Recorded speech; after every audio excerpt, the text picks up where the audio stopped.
Welcome to another Playing and Explain. We will be playing some 500 NL. Starting the session with a 3-bet versus cutoff open.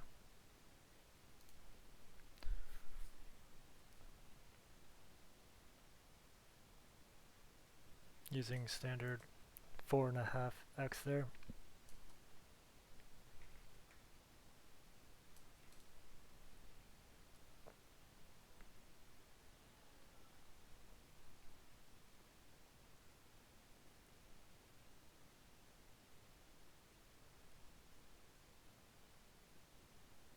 I'm going to defend the big blind with ace-5 off versus the cutoff, and going to be 3-betting against the cutoff with a 10-9 suited.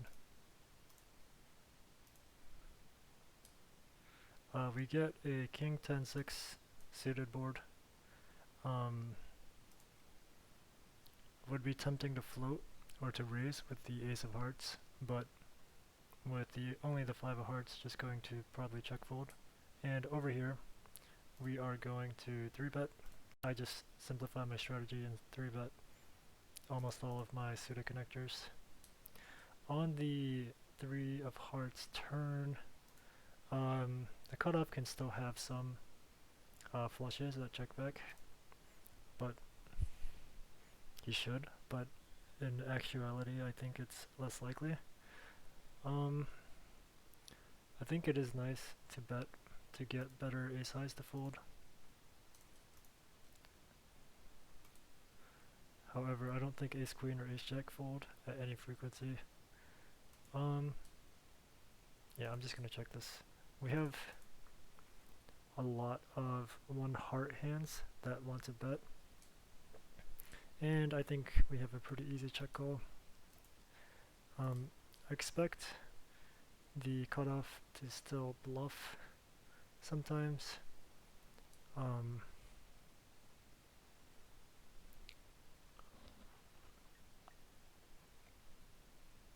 It's kind of weird because I expect a lot of his 1 heart hands to start betting the turn, but I mean, having a heart here is nice. The price is good, so I'm just gonna call. Yeah, and that hand makes perfectly sense from villain's range.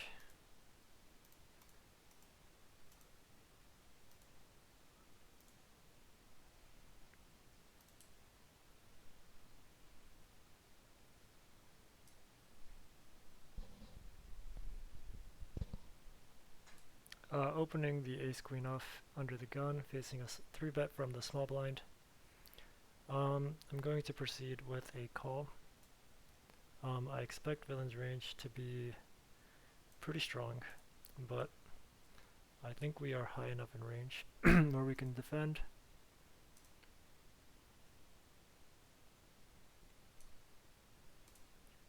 And mixing in 3-bet or call with king queen off here. I'm going to 3-bet.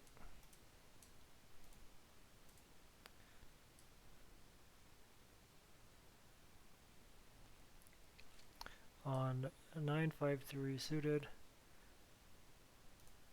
the villain should have a very big advantage. We're more likely to have 9s. We have mixed frequencies of 5s and 3s.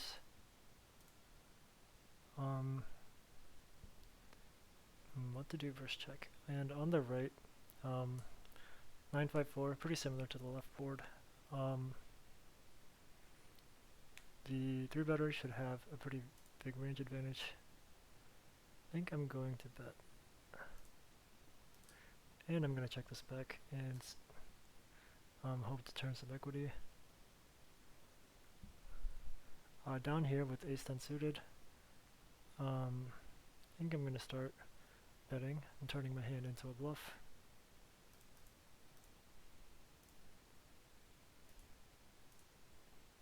And with the queen of spades, we can start betting and bluff on spade or nuts.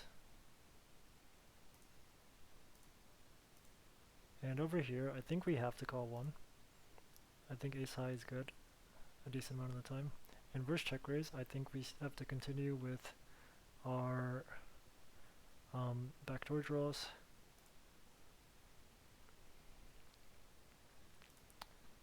Versus check, I think this is a pretty clear jam. I would be comfortable jamming my overpairs because it's hard for him to have a flush.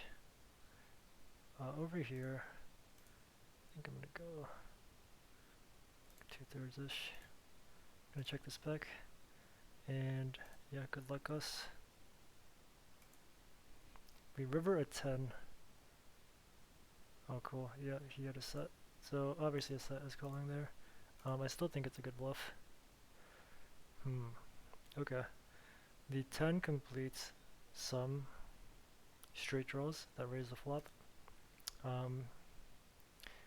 Villain could also be going for a funky check raise check line.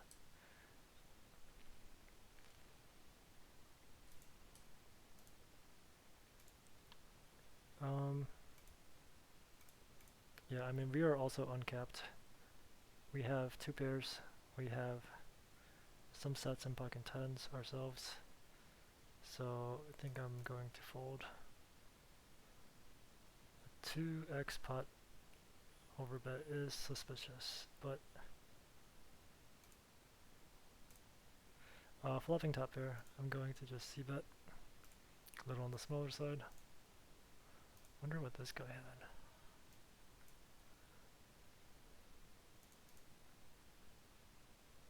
Yeah, pocket jacks here. So I guess we sucked out. I think this hand can go either way. I think I'm going to bet and then check call river.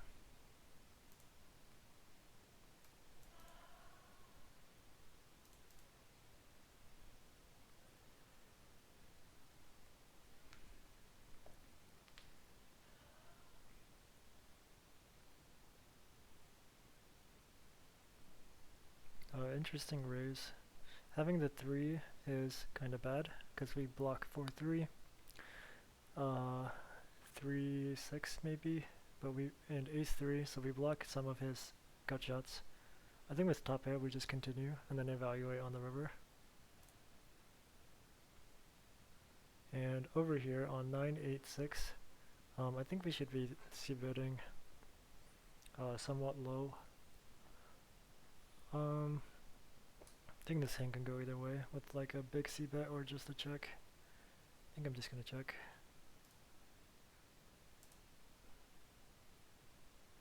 And over here, I'm probably not gonna call a river bet, yeah. Which kind of sucks because villain has a lot of combo draws. Like, I guess having the offsuit 3 is nice. I'm gonna go float one here with our backdoor draws. And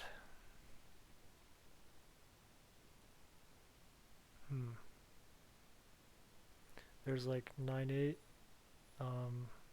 8-6, 6-4, 4-3, and then a bunch of the low wheel combo draws that missed.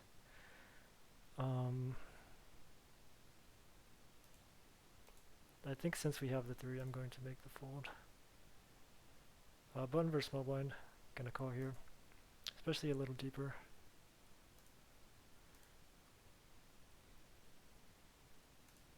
Okay, looks like it's overbet day. Everyone is just overbetting. I'm gonna call one here with pocket 5s on jack 4-4.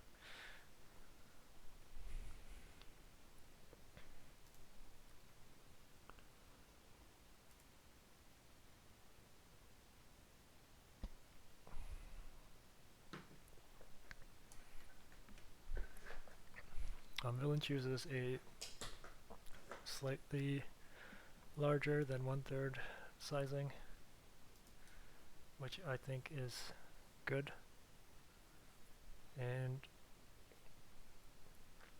Where does fives fall in our continue range? Like obviously we have a lot of Jack X, we have some flush draws that will continue, so I think I'm just gonna let this go.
Okay, pretty easy defend here.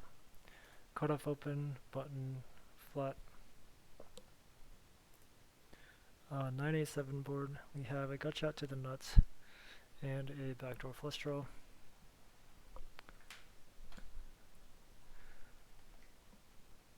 Over here facing a 6x. I think it's a little big, so we don't need to defend.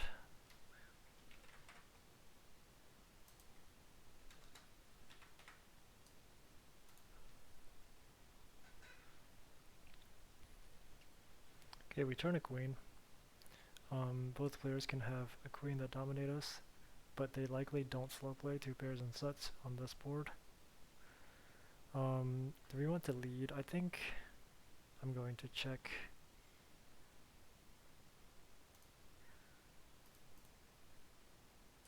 Betting is nice if we can deny equity, but we have like a pair plus draw, so we don't really mind seeing a river card. And now I'm going to just go for value.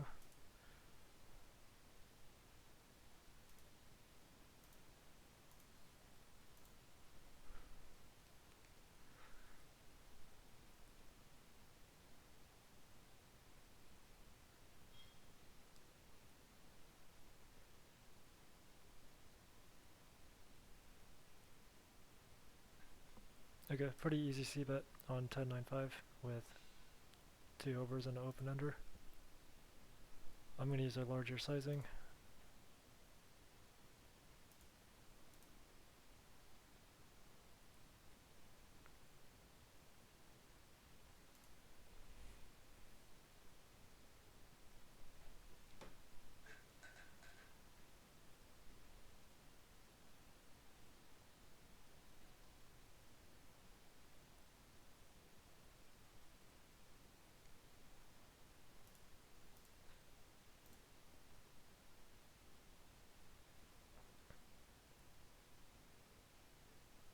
Okay, limp pot here. I think I'm going to stab.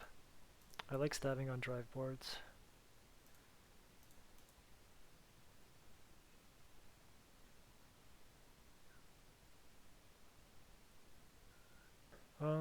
What's the board double pairs? I think either way is fine. It's probably better to check, as villain is more likely to just be more sticky in general, I think. Like any ace high, any king high is not folding. Versus short stack, I'm going to use a slightly smaller raise size, 3-bet size, and on Jack 4, I'm going to c-bet small.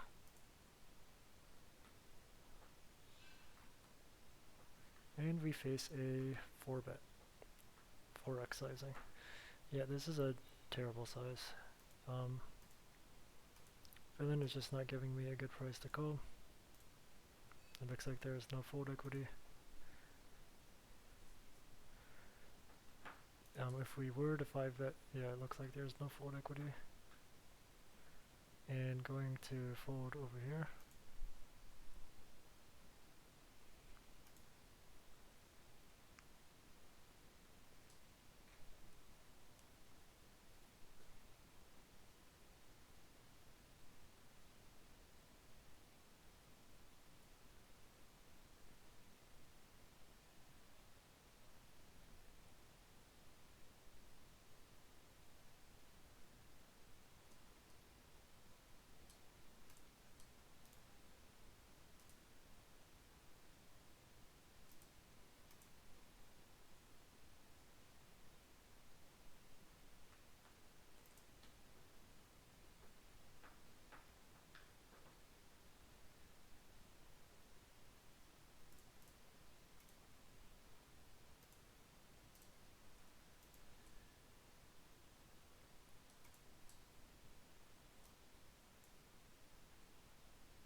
Mostly mixing between calling and raising.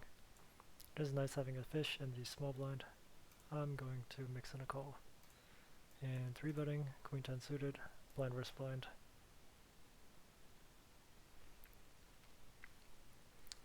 On an ace 5 deuce board, I'm going to start with a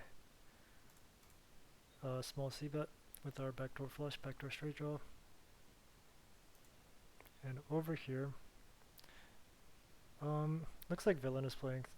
I guess we only have 8 hands, but those are some loose passive stats. Even without the stats, I think we can stab a flop. I expect villain to be checking a fair amount of strong hands, so I want to get the max against any hands containing a spade. And here, pretty easy 3-bet button versus cutoff. Okay, I think this is a recreational player who's opening a lot of hands. I'm gonna keep an eye on him because even in 10 hands, it just seems like he's getting out of line already.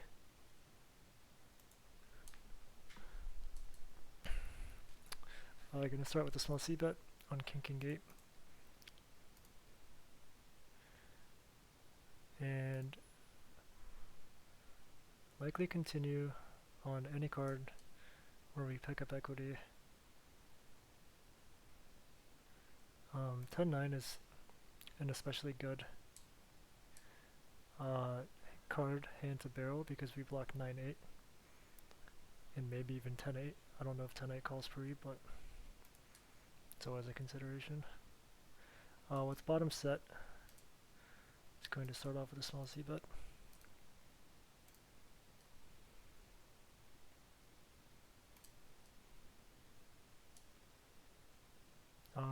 Villain checks back pretty quickly over here. I think I'm going to bet. It's close. I think I'm going to check. And we get 3-bet, or we get raised, which is nice. With bottom set on this driver board, I'm just going to call. We are only worried about wheel draws, which might have got there, but bottom set, there's not much we can do. And going to go the large size over here. Once villain checks, you can have some 9x, or sorry, Jack X that raise the flop. So I'm going to just bet that, and hopefully he is inelastic with his ace jack combos. Over here we turn a 9. Villain checks on a 63 board, which is surprising. We turn top pair. I think I'm going to lead half pot. We should have plenty of straight draws that bet, and I expected villain's range to be ace high heavy once he checks on a paired board. So we can start squeezing out value versus ace high. Let's top pair there.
Okay, opening cutoff with pocket twos.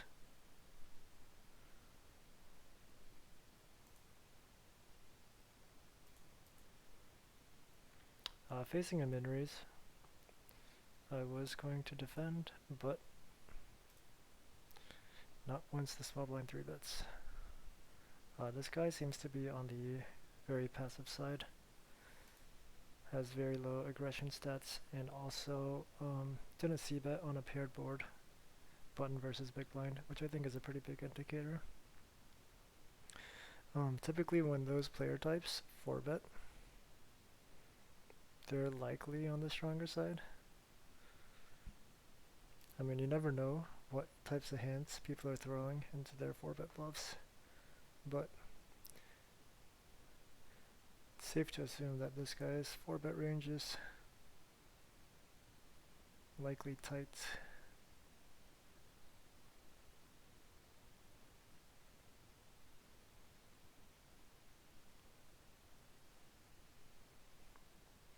Okay, facing a hijack min raise, we have a hand that can function as a call. It's also nice that the big blind is a shorter stack, so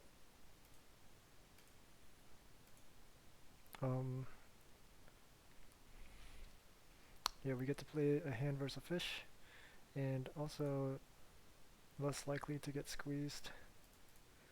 On King Jack 3, I think I'm going to use a large size. I don't think I would bet my marginal hands. So we can start off pretty polar. Tempting to float. Could even check raise and rep clubs on the turn. I think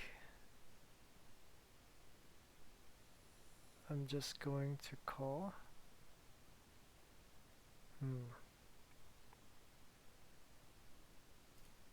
Yeah, I'm not really sure.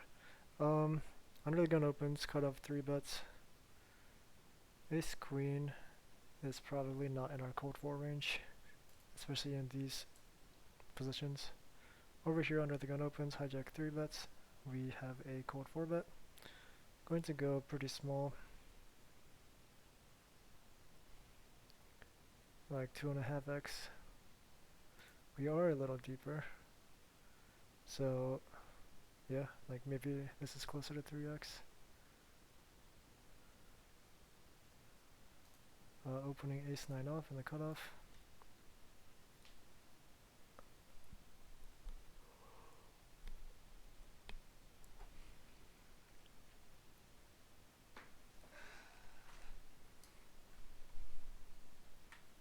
Wow. And we face a jam. This is pretty gross. We want you to have some pocket queens, some ace kings himself, which makes me believe that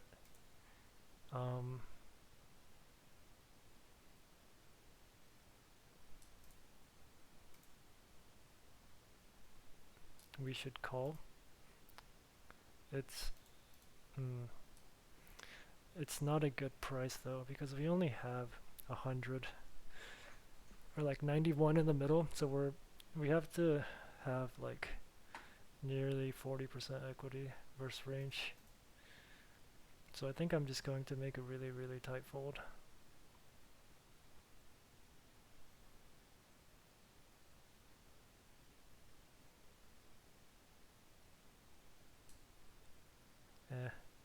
Let's gamble. Phew. Uh-oh. No, we lose a chop. Okay, gonna defend here with the 9-8. Yeah, I think that spot's really close. And it can probably go either way. In the end, I decided to call because I was suited. And also he like snap jammed, or like jammed pretty quickly. I think we have an easy call with 9-8.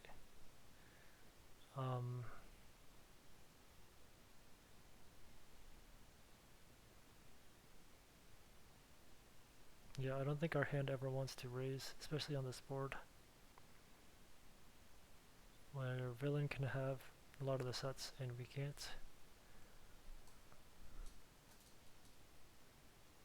Okay, we turn 2 pair. It's kind of a dirty out because Jack 10 gets there. But yeah, just going to check with the intention of check calling. Villain can be value betting worse, like ace king and aces, and also have some bluffs in range, like ace jack, ace 10.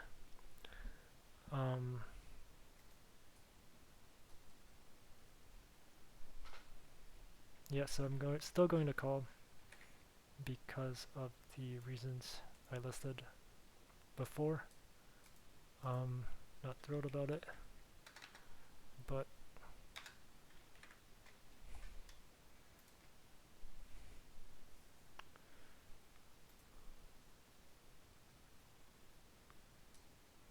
okay.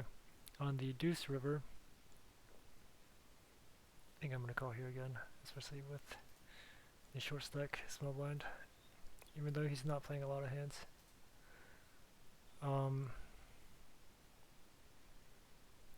I'm just thinking what I would want to do if we face a jam. I'm gonna call here. And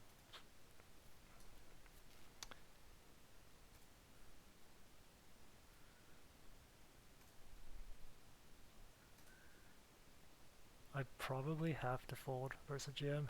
I don't think aces or ace king is jamming. I also am not sure if um, ace jack or ace 10 go three streets.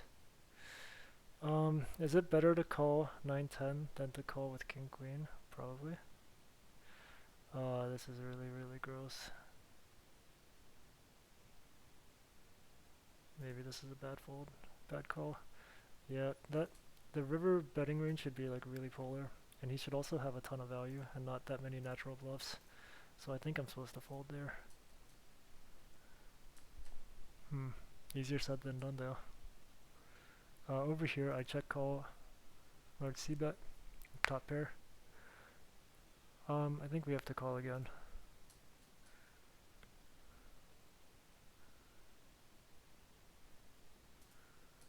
Yeah, I'm really unhappy that I talked myself into calling there. I don't know why. I knew it was a folding game, but just couldn't do it.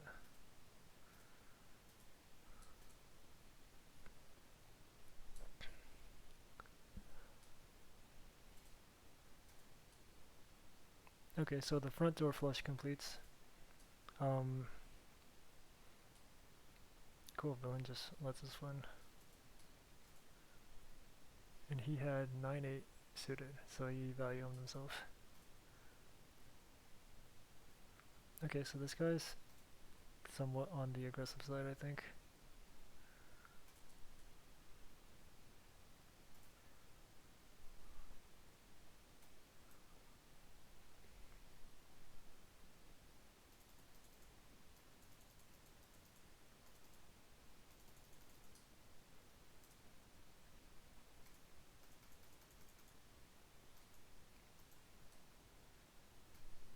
Yeah, let's revisit that hand.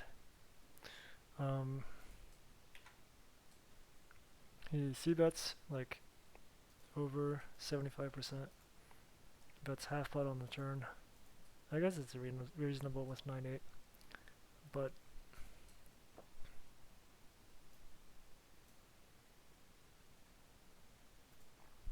pretty easy 3-bet with queens versus a short stack using a slightly smaller sizing.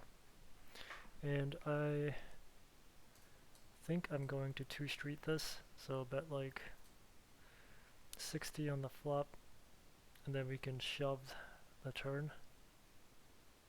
I don't know, the board is pretty dry though. Yeah, I think this hand functions well in a big bet, so that's what I'm gonna do.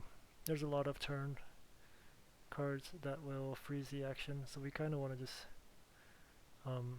get as much money as we can on earlier streets. And versus raise, I'm just going to jam.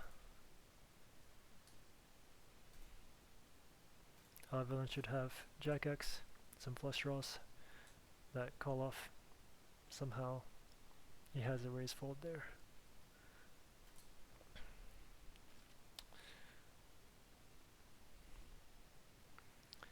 Pocket tens, going to pick on this guy again.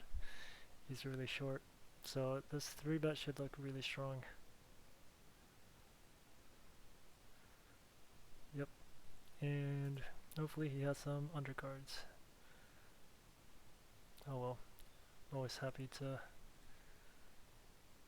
lose flips versus fish.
Fish on fish violence. Nice. I know it's gonna be nice either way, but I'd rather have this guy win because I'm in position against this guy.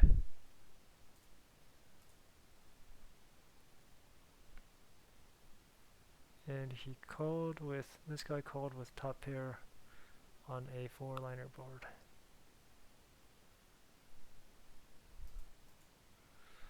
Okay, this guy might be a whale. And he's gone, of course. And this guy's gone too. Oh well. I'm gonna open the 8-4 suited versus the short stack, who seems to be playing really, really tight.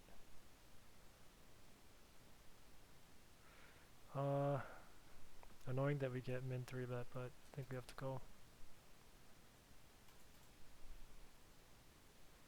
I'm gonna open the ace deuce off. Big blind seems to be a recreational player. I'm gonna c-bet on the smaller side. We should be pretty scared on this board, as the big blind should have an advantage. With that said, we still have top pair and a gut shot, so never bet folding. But my c-bet frequency here should be really low. With this hand specifically, just gonna call and likely call the turn and evaluate river.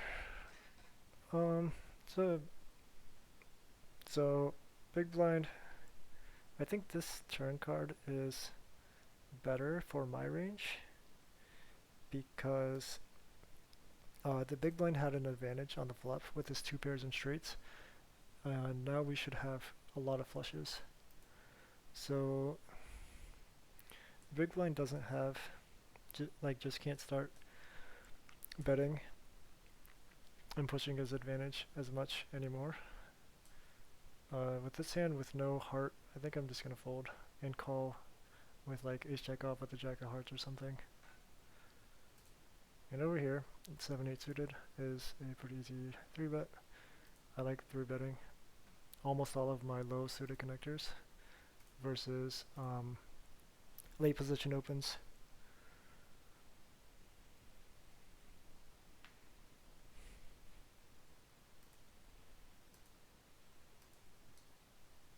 I think this is the guy that stacked me earlier.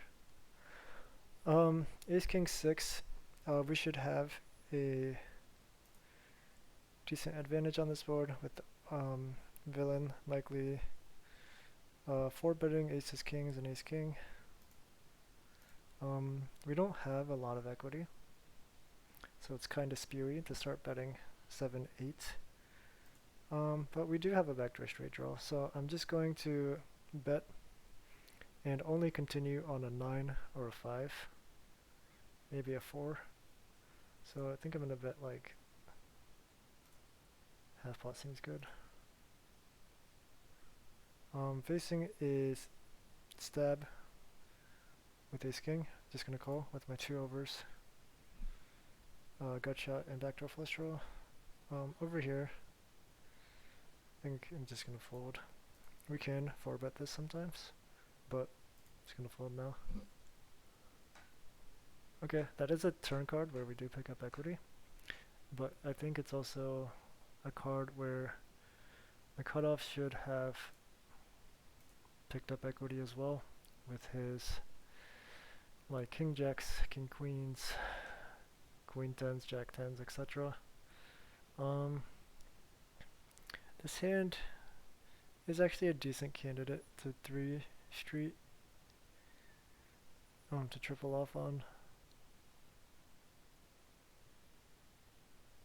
The only issue with tripling is that there's a flush draw on board, so we have a little less fold equity than we normally would.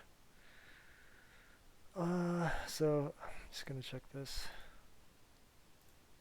Like maybe I'm supposed to triple here because we don't block spades and we're at the bottom of our range, but I'm just gonna wuss out and not triple.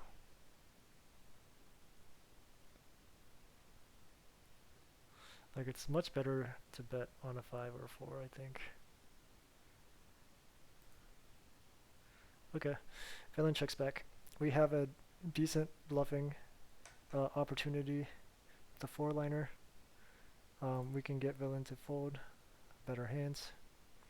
Obviously, villain can have a queen himself.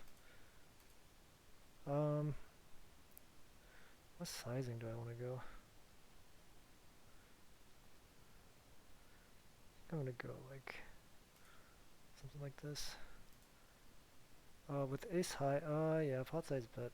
I'm not gonna float. I would float if I had the ace of hearts, but this hand is too weak to float.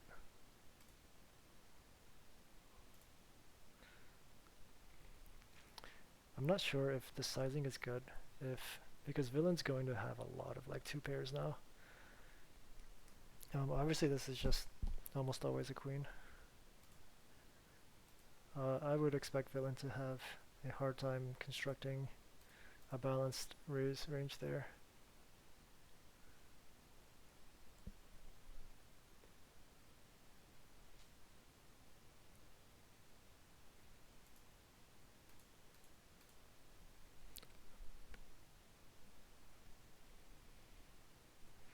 Yeah, maybe my river sizing isn't good. Maybe I should... Do I arrive on the river with a lot of bluffs? I think I kind of do.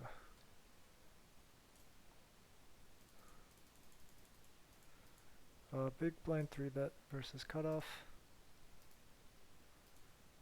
C-bet half pot, call. And then on the 10 of clubs and the jack of diamonds. Yeah, I think if we're going to bluff, we kind of have to shove. Villain's going to have a lot of 2 pairs on the river, a lot of ace-x, and those hands are not going to fold to a half pot bet. At least I don't think.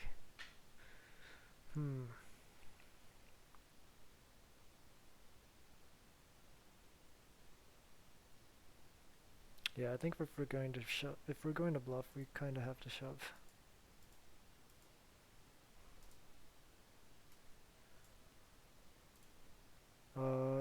Standard 3-bet with ace queen off versus the cutoff.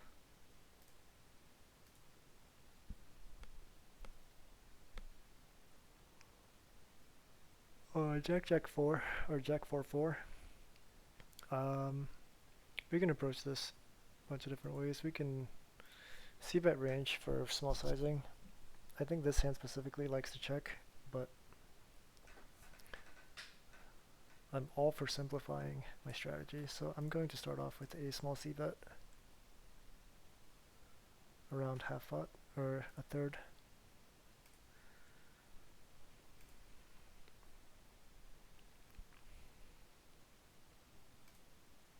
Okay, villain check calls.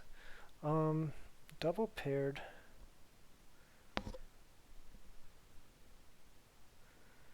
We do have decent blockers to the jack.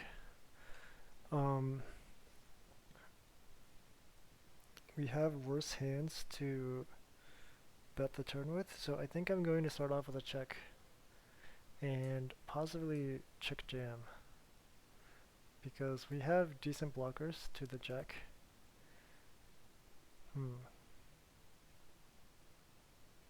Maybe I'm losing my mind. Would a jack check jam here? Or maybe we can check raise small.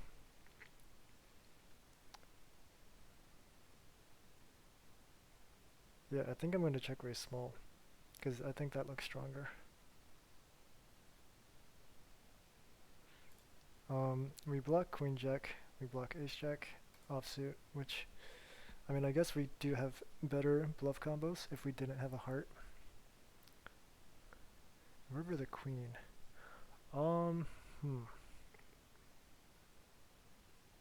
Yeah, I don't know. If we jam, do we get called by worse? I think it's possible. The queen of clubs is not the best queen because If it was like the queen of um, diamonds, then all of queen jack combos would be accounted for.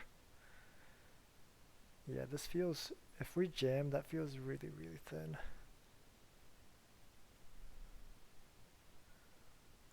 Yeah, I don't really know what to do. If we check, I don't expect villain to bluff. So if we check, we're just check folding. I think I'm just gonna jam.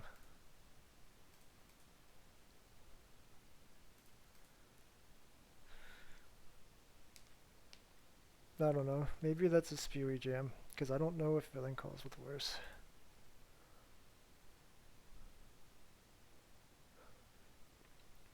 But, I don't know. Like, finding bluffs on double paired boards is not something that I'm well studied on. Okay, pretty easy check call with ace check off with our gut shot and 1 over. I think we could have c-bet, or we can check. Decided to check ace check and bet ace 10, and also my ace x with backdoor flush.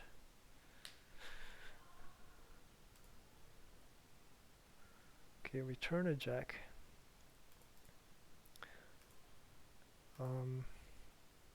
Debating if we want to check raise this combo.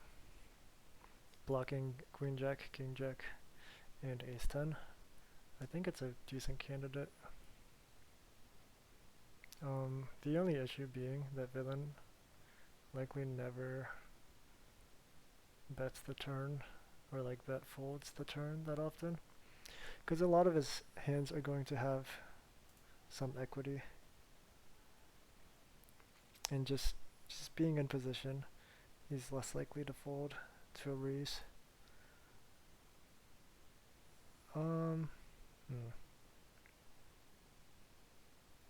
So if we raise, yeah, I think I'm just gonna proceed with the call and hope that villain's got, like, what do we beat though? I don't know. I'm really unsure how to play that spot.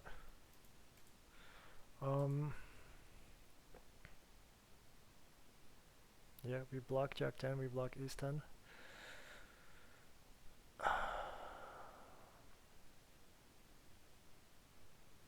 I don't know. I think we just lose this hand a lot.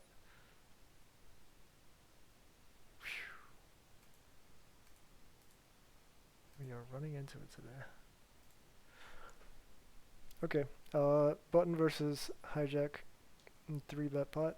I'm going to start with a small c-bet on a pair board. I think our hand is good enough to call a check raise. And continue on diamonds. Maybe on a deuce or 4.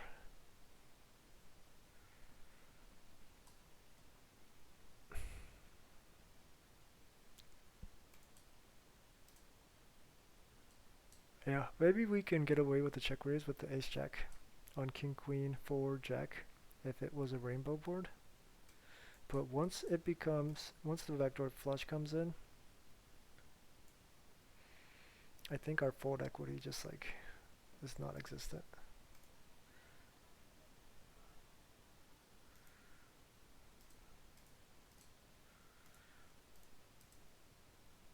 I don't know. Interesting spot. Okay. Defended big blind versus under the gun open and a cutoff call. Facing a 1/3. I would have called one, but don't think we can call a raise. Opening king jack off from the hijack.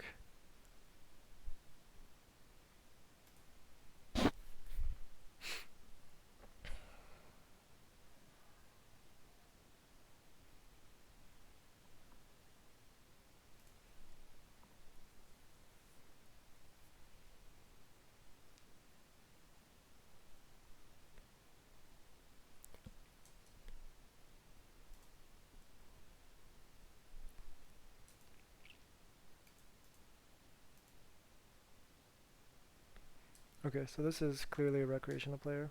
He flatted the The cutoff there with ace-5 offsuit, and call two streets with bottom pair. Pretty standard 3-bet. Yeah, I think size is good. And we flop top pair, going to c-bet.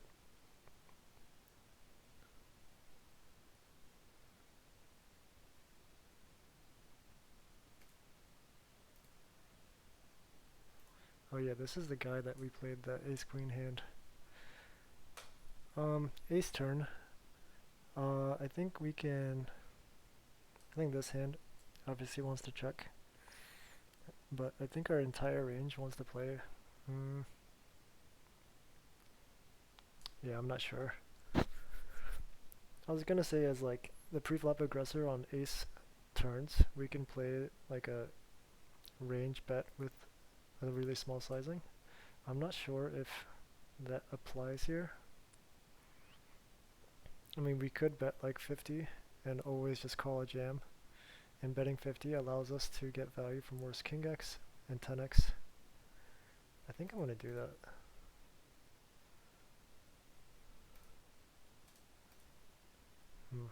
Snap fold.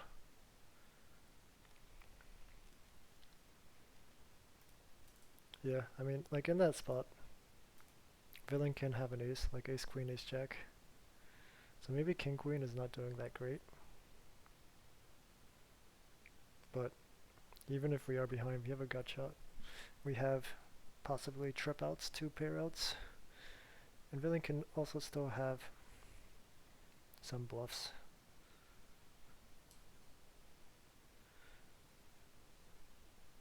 I don't know. Maybe I'm going crazy. Facing a donk from what appears to be a reg. Looks like he's just won one hand. Going to proceed with a call.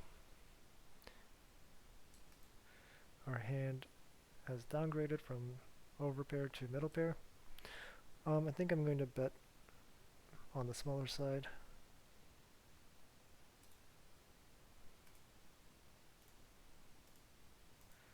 Expect villain to have a lot of 6s, 5s, 3s, and some draws.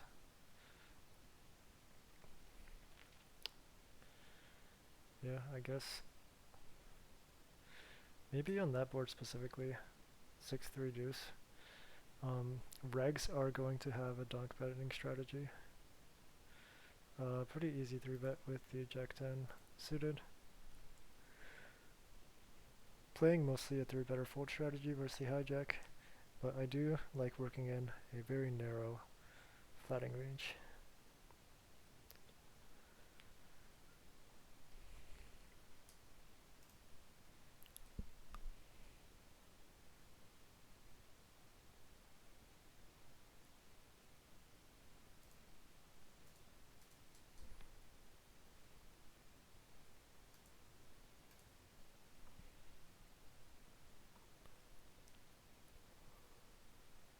Oh, pocket queens. Button versus big blind. Yeah, I think this is a check. I would bet some overpairs with the flush draw. I think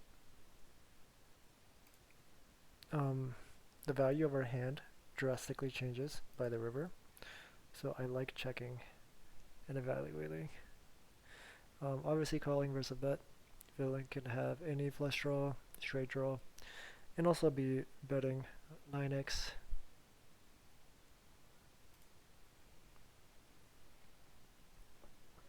Okay, so do we want to turn our hand into a bluff? We have a lot of ace of heart hands. Like this sizing is kind of scary because it kind of feels like he's trying to induce.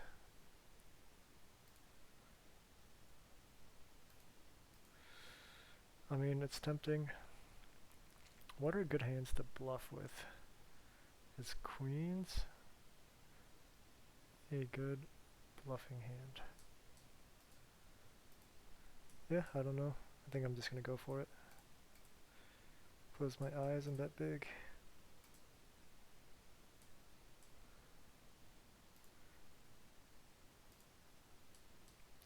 Villain checks back on Jack 7 deuce suited.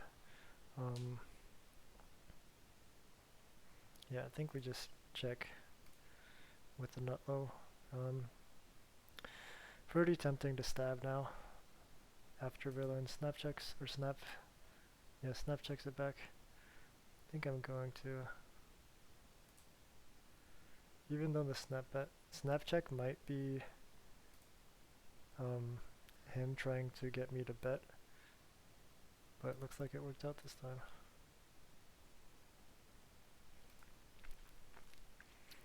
Yeah, on 4 flush boards, the initial raiser should have somewhat of an advantage, as we have a higher concentration of high cards. With that said, yeah, I don't know. I don't know how you would pick your bluffs, but it feels like a spot where we can start bluffing a lot because we have a lot of value. So, and like queens is decent because we don't block any of villain's bluffs.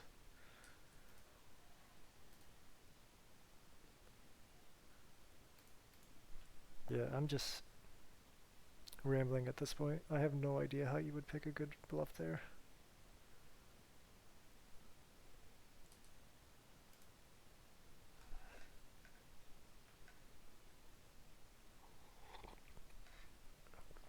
I don't know how you would pick a good bluff, but I do know that we should be bluffing a lot, so I went for it.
Man, pretty rough session today. I think I'm down like 3 buy-ins. 2.5 buy-ins. It's not as bad as I thought. Small blind 3 betting. This would already be, I would consider calling if we were all deeper, but since the button is short, this range should be really strong. And I can't call hoping that the button folds because I'm just like not guaranteed a flop either. Because if I call and button shoves, the small blind can shove. So all in all, not a spot where I want to be calling with a lot of my hands. Cutoff open, ace jack suited is probably supposed to be a 3 bet and like get it in. I don't know, we're so short stack. Maybe I should just shove. Cause it's like what? 20, 25 big blinds? 28 big blinds? I don't know. I'm just gonna call. Okay, 6-5-5. Ace high is probably good a lot of the times. So probably check calling. I'm considering squeezing some value out of worse ace highs. I think I'm gonna do it. Villain rivered an 8. Yep, if after seeing the showdown, maybe I should be 3-betting pre, but who knows.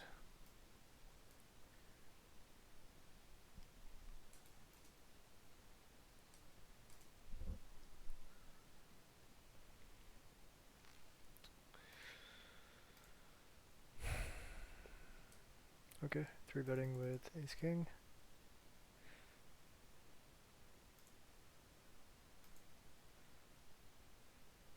Button versus cutoff.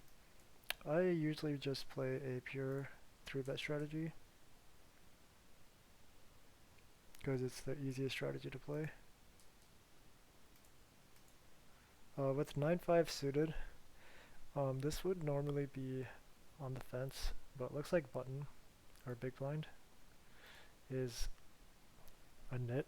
So I'm just going to start expanding my button opening range, and yeah, so the hands that are on the fence are going to be opens.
Facing a 3-bet from the cutoff.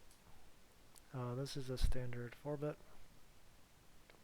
Going to use little under 3x sizing.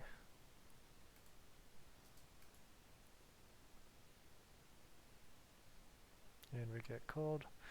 If flapping top pair, top kicker, we are just pot committed at this point. The question now is, what's the best way to get the money in? I think I'm just going to bet small with I think most of our range. So like a quarter pot, and then shove turns. This board kind of sucks for the 4-better. Wow. Okay. I was gonna say the hands we're reading on the flop were like ace king, king queen, some pocket tens, and a lot of those hands improve. I think we still have to bet to get the max from king queen, king jack, even though it's starting to feel a lot like really thin.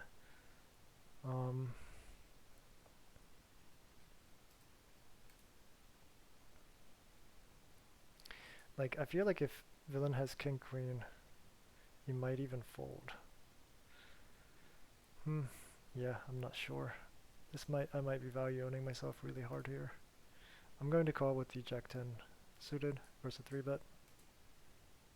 And we flop a double gutter. Here I defended big blind versus button on a king 10-5 board. Without the ace of diamonds, I think this is an easy fold. This guy has been 3-bet happy, so we can combat this 2 ways. We can either just leave the table, or we can start opening a little tighter.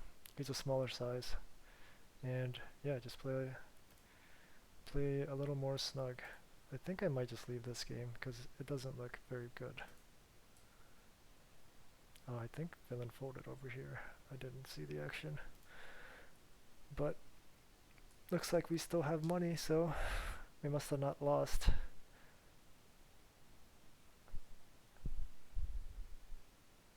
Yeah, I think villain folded.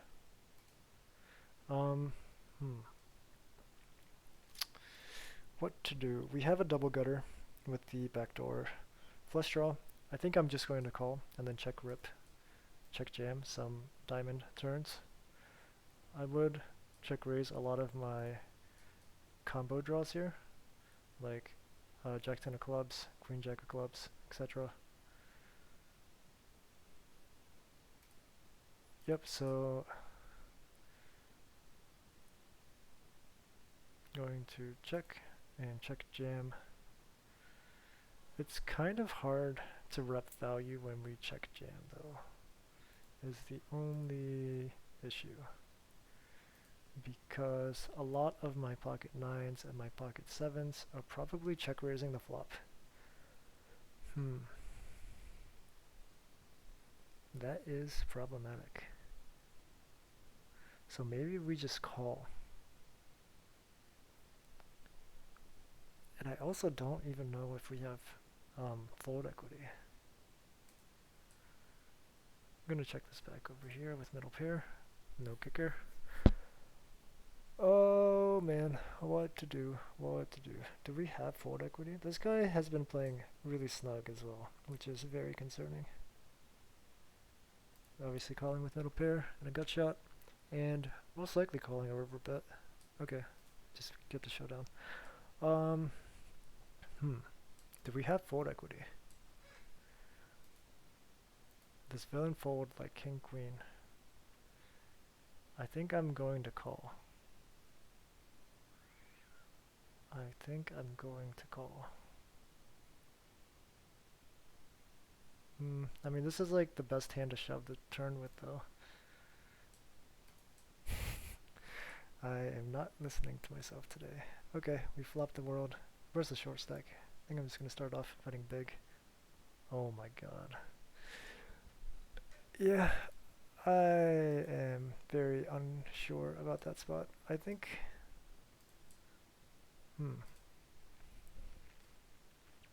I think the check raise on the turn is fine. And I think we just expect to lose a lot. Did I just donk bet here? I think I did. Oops.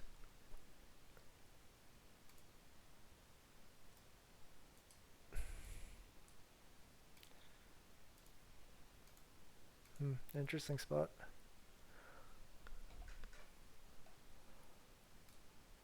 Kinda sucks to run into it. Run into like one of the hands where we have the lowest equity.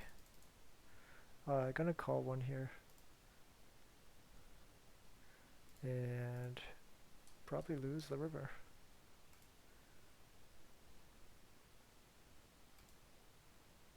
And he checks back an ace. Interesting. Yeah, this is a pretty interesting hand. So action goes 1/3 c-bet. So do we want to raise the flop? I think we can.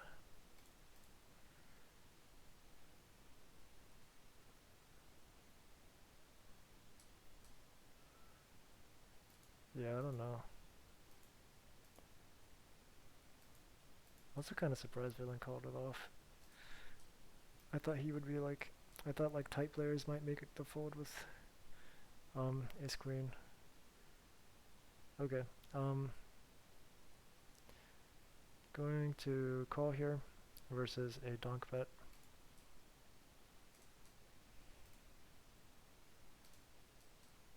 And he checks. I think we have a pretty clear check back. And evaluate rivers. Just gonna tank a little bit, make it look like I have a decision.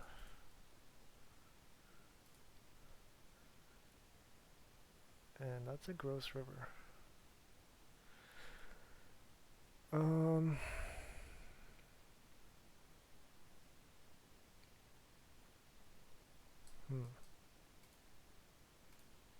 think I'm gonna raise. I don't think villain takes this line with an 8. Blocking pocket 2s is nice. Do I want to raise big? I think I'm just gonna raise like 3x.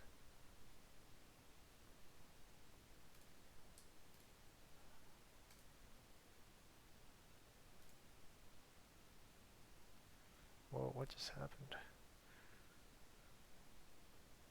Oh, there was a 9 on the flop. I didn't see the 9. That was a fun hand. I was like, I have a flush draw on 2 pair, and then the pot goes to him. I had no idea what happened.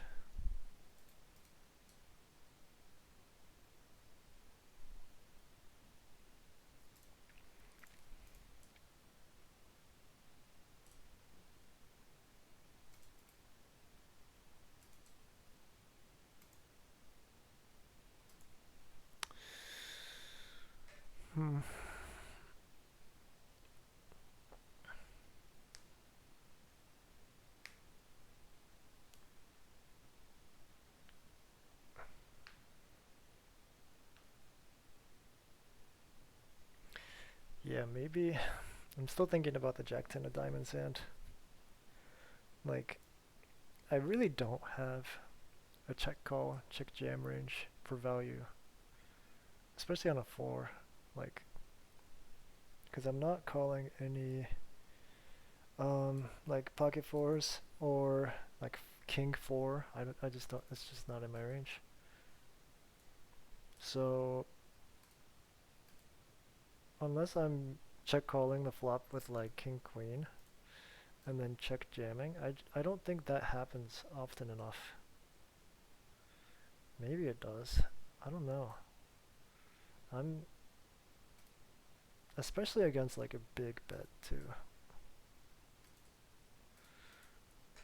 Like he went a third on the flop and then went like 80% on the turn. Alright, I need to start paying attention to this guy. Or maybe I'll just sit out.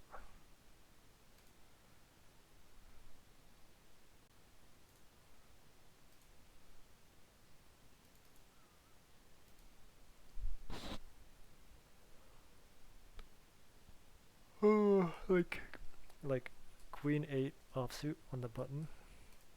That is definitely on the fence. And if there's an aggressive 3-better in the blinds, I probably shouldn't be opening it.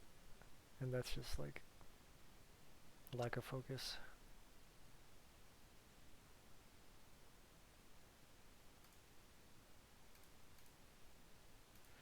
Three betting ace 9 suited, small blind versus button.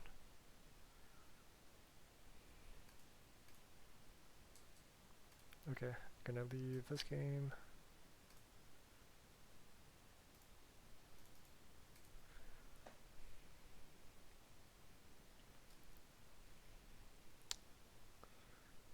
And we're heads up versus the fish. Cool. Be very happy to play against this guy. Looks like he's playing ultra loose passive. How do we adjust? We can start betting a lot more of our marginal hands.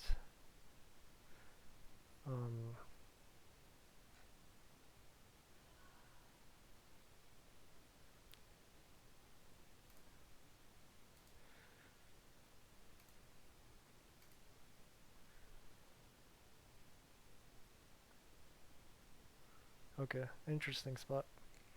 Obviously with middle pair and a flush draw, just gonna call. Billing being loose passive is concerning, but we have a ton of equity, and yeah, expect to lose a lot. Yep. But not much we can do there. We have too much equity to fold. And we might be good sometimes.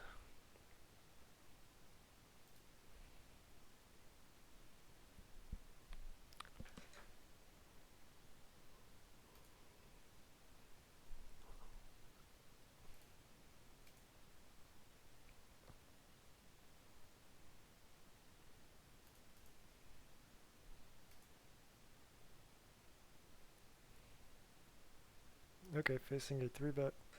Pretty easy call.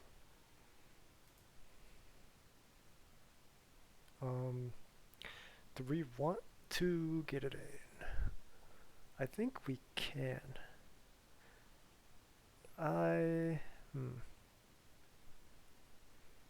Yeah, I don't know. I'm indifferent either way. Raising is nice if villain calls off with a worse flush draw or straight draw. And um, yeah, I think I'm just gonna do that. I'm gonna raise small. No, I'm just gonna ship it. There's just no point in raising small. And if we get called, we're likely flipping. Or we might even be ahead.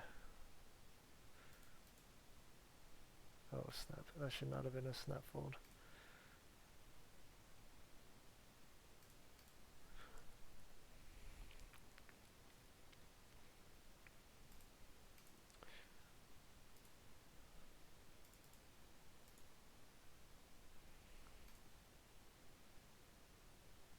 Okay, gonna start with a 1/3 c-bet on queen queen 10.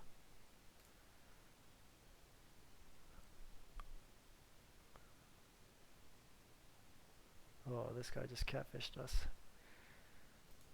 Okay, going to raise against the limp. I'm gonna c-bet more of my lower pocket pairs. I think 8s is low enough to c-bet. I'd rather check back like kings through jacks, maybe kings through 10s. So I'm gonna start off with a small c-bet. Reason being, the lower pocket pairs need protection against overcards. And gonna raise the ace-5 off. I'm gonna defend the queen jack off, heads up. Facing a 3-bet, I think our only option is to fold. We flop, top pair, backdoor flush draw. If I didn't have the jack of clubs, I would consider raising. But with the jack of clubs, we have another way for our hand to improve, so I like putting that into my check call range.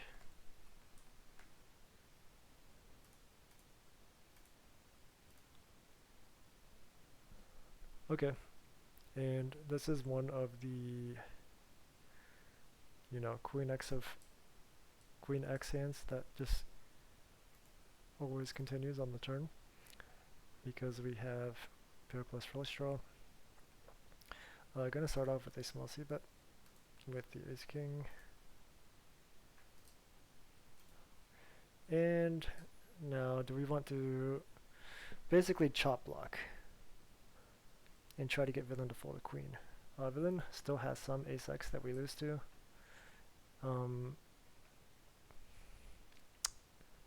Like we can rep 4x, we can rep flushes. Our hand is like pretty high up there, which is like the only issue. So I think I'm gonna check. And hopefully villain checks back like, I don't know, worse air. Okay.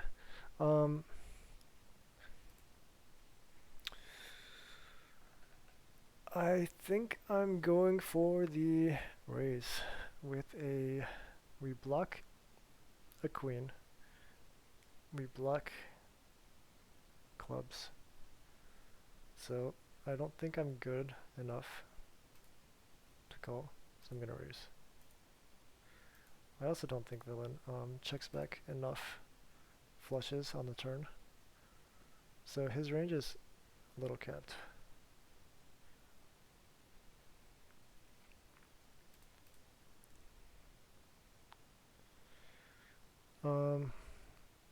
Button 3-bet versus cutoff open. Get this jack 8 deuce board with the backdoor flush draw. I'm going to c-bet. We should have a decent advantage on this board with all of our overpairs. Sum of villains jack x, 4 bets pre.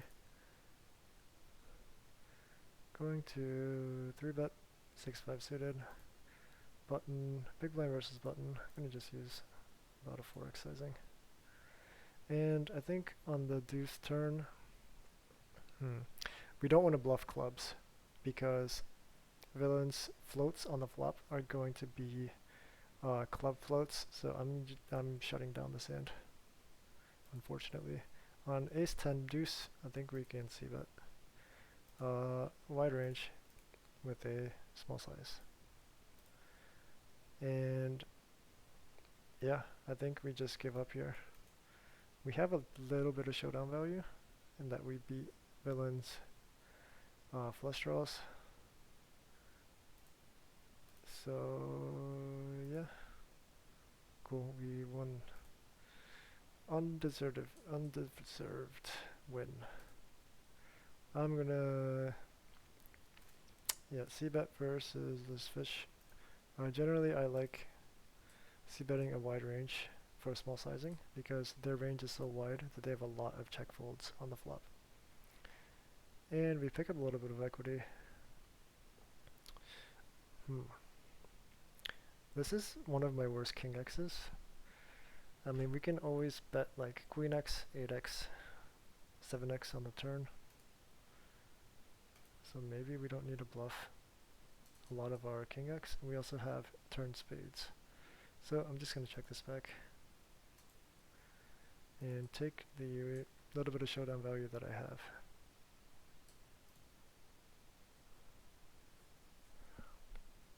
Yeah, and as we saw, villain had a gut shot and turned a pair.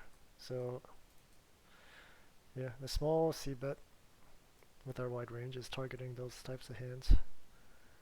And I think it's just like, it just makes our hand a lot easier to play.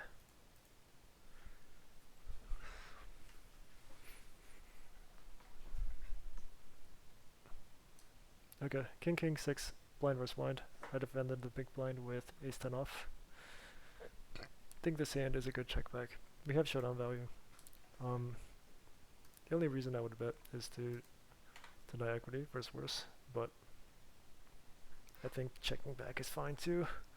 And obviously calling a small bet. Over here, I'm going to start off with a check. And here, defending heads up with queen 10. And it's really tempting to go for the chop block here. And yeah, I'm not going to go for it this time.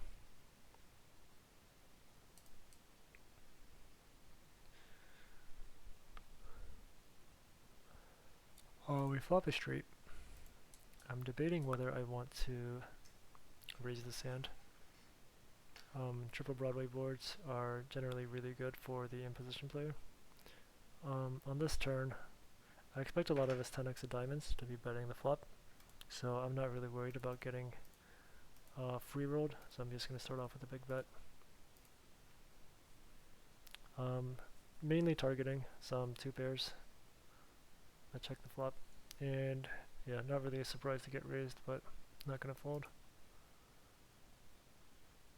Okay, so the diamonds that raise the flop or the turn would mostly be the 10 of diamonds.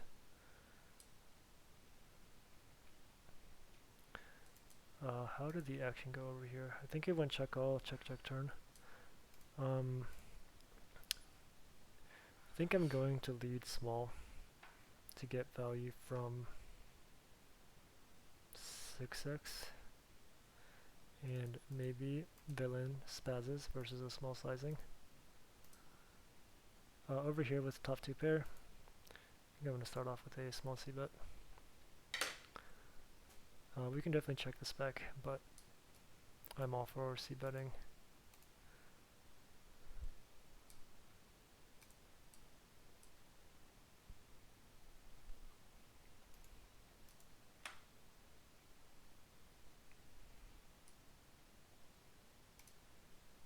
I'm going to take a quick break.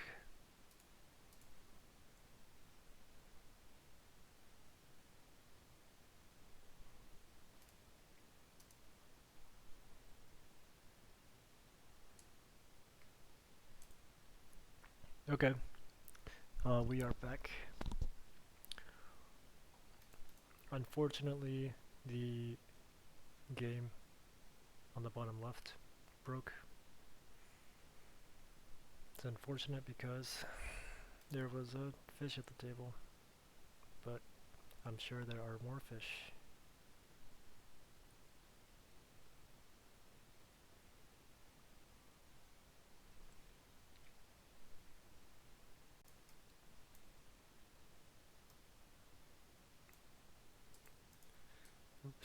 Just looking at my results so far this session. Yep, down about 3 buy-ins. Only down about half a buy-in in EV. So mostly just running bad.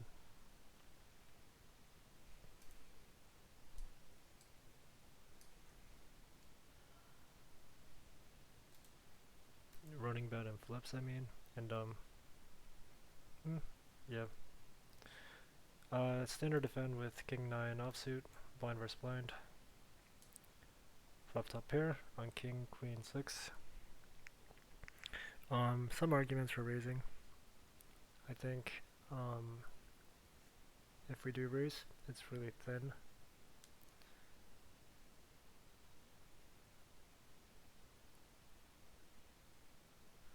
Okay, I'm gonna raise.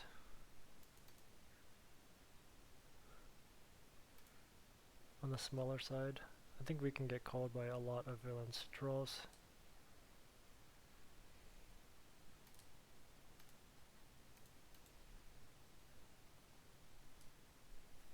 And also if it goes like raise 3-bet, we have a pretty easy fold. Okay, queen is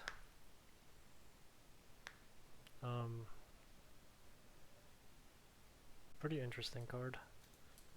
The small blind can be betting and then calling a raise with a lot of queen x, but I think it's mostly king x and some draws. I'm going to check this specific hand back and likely bluff catch on the river.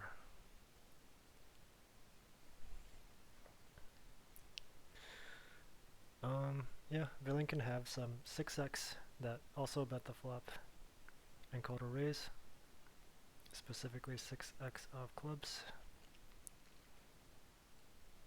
So this river reduces some of villain's bluff combos. It's a little concerning to bluff catch here. Do we arrive at the river with better bluff catchers, like king jack maybe, blocking some queen jack combos? But I think we're getting an okay price to bluff catch.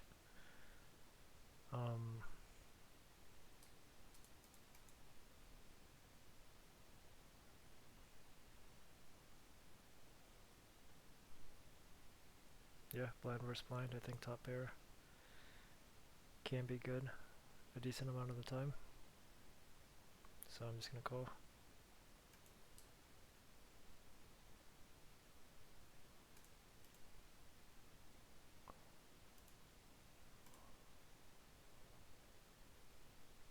Yeah, I take back what I said about king jack being a better bluff catcher. Blocking queen jack. You do not want to have a jack or a 10 there because you block jack 10, which is like the primary bluffing hand that villain should have. Jack 10, ace jack, ace 10, and 10 9. So king 9 out of all of my king x is probably the best. Or like if I do raise king 8, that's better as a bluff catcher, but king 9 is better than king jack and king 10 because the king 9 only blocks 9 10.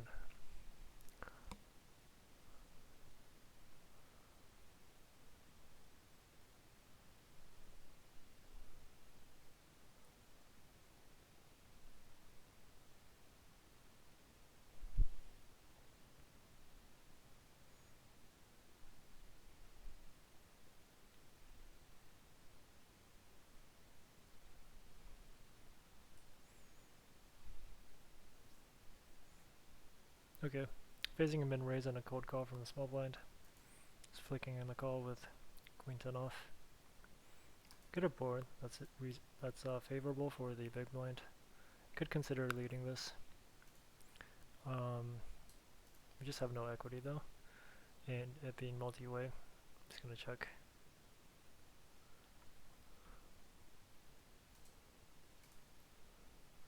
Button checks behind, which is not very surprising. Yeah, it's not getting out of line here and just folding. It's tempting to c-bet this. The hijack should have a lot of hands, like sevens through queens that beat us. I think I'm just gonna c-bet or bet really small. And on queen jack 10 board, I'm going to just c-bet about half pot. We have a pretty big advantage in that we can have ace king and villain can't. We can also have sets and villain can't, so we can get away with c-betting with a high frequency there. It's pretty interesting that it goes bet call and now the button is betting the river. He's riffing a really narrow range, I think.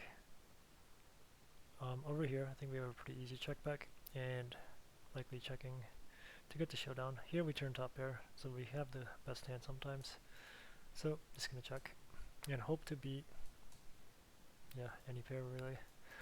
Now the question becomes, do we want to turn sixes into a bluff? I think we can, and I think we should. Also, it's going to be a little hard to find bluffs now that 4-5 get there. Not that I'm flatting 4-5, but I think we want to bet, and we can bet. Yeah, I'm gonna bet kind of big, I think. I think I'm gonna just bet really big. Say that I have 4-5. Okay, this guy cold calls twice. I think I'm going to bet here. So I'm gonna start off with a big bet and jam brick turns.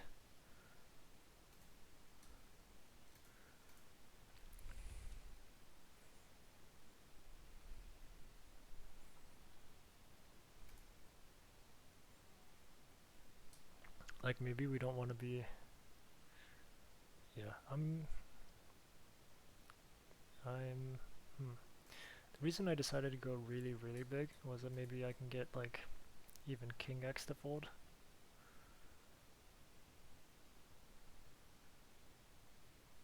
Yeah, who knows. On the top right, I think our hand can go either way as a call or a raise. I think the cutoff betting into two players makes me think he's a little stronger, so I'm just going to proceed with a call. And maybe lead on spades. So yeah, I think now we just check fold if cutoff bets again.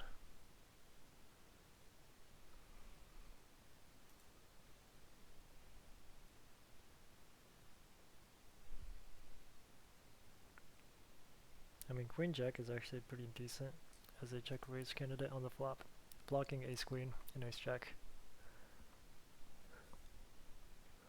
But a c-bet into two players usually means that he's got a decent amount of equity.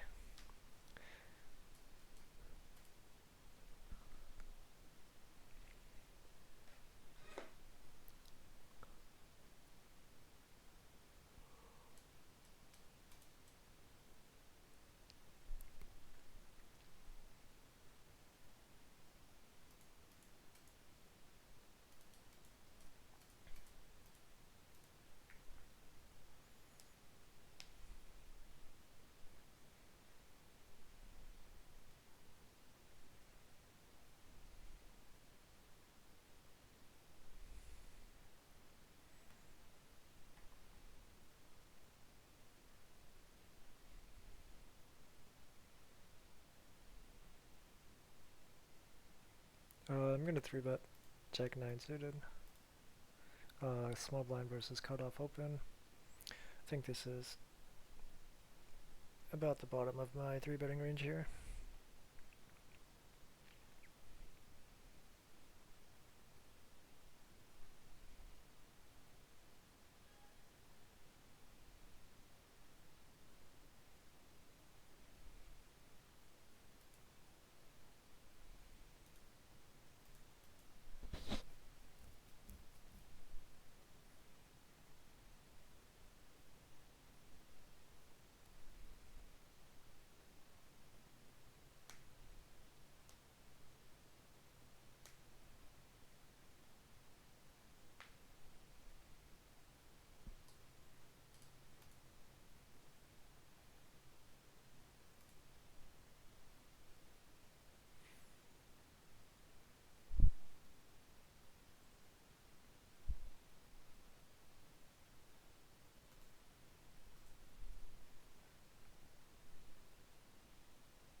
Okay, gonna defend the Jack 6 suited.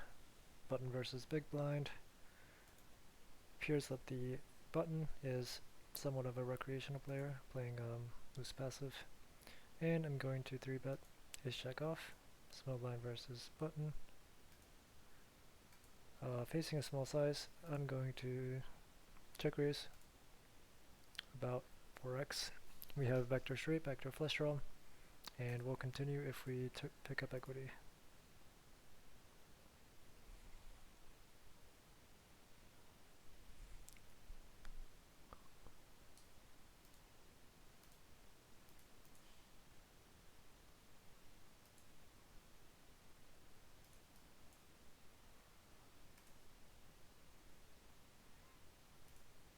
Okay, standard open with the king jack off, and also standard open with the 9-10 suited. This guy's using a large raise size, and I wonder if it's because of the button being a whale. I bet it is. King 9 deuce board. Going to start off with a 1/3 c-bet, opening pocket 7s in the cutoff.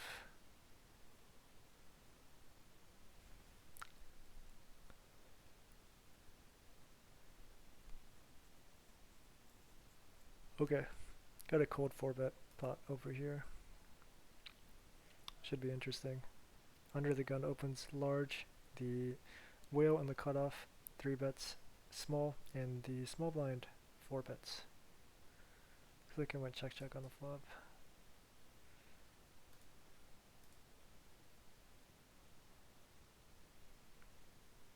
Yeah, and the whale bets on the turn. Double paired board. Would expect the small blind. Wow, he checked back. Yeah, I guess that makes sense. Yeah, I guess everyone had about what I expected. Gonna bet here for a little over half pot. So this guy is min 3 betting and then calling a 4-bet, called 4 with pocket 4s. So confirmed whale.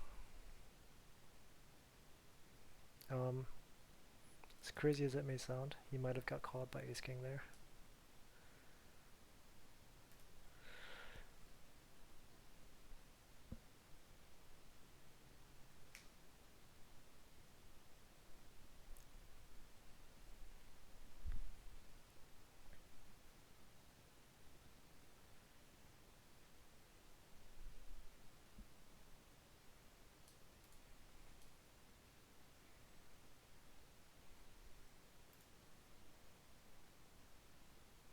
Okay, gonna size up a little bit to 5x versus the fish.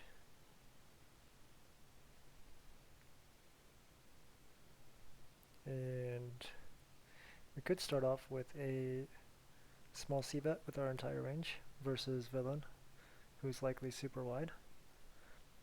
But we don't need to worry about c-betting because villain donks into us. Starting with the call. Likely calling my entire range here.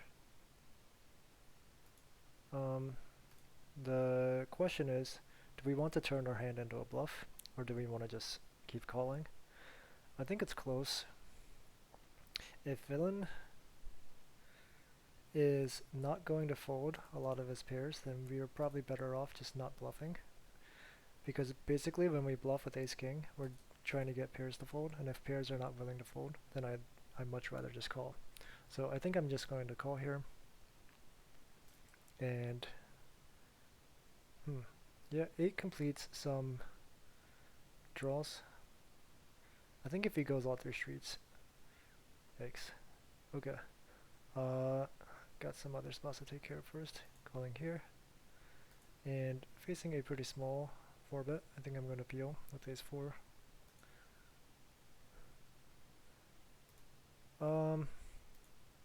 Given that villain didn't value jam pocket 4s in the last hand, and I mean, is that data point relevant for this hand? I mean, it is a pretty big donk bet on the river as well. I think I'm just going to fold.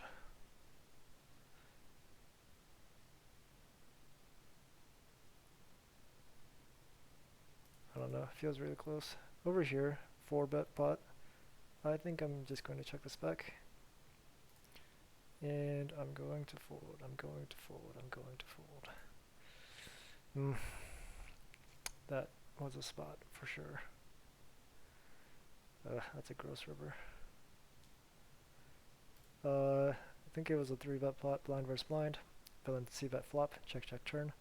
And now I think we just check call river. Villain should still find some bluffs. Or not.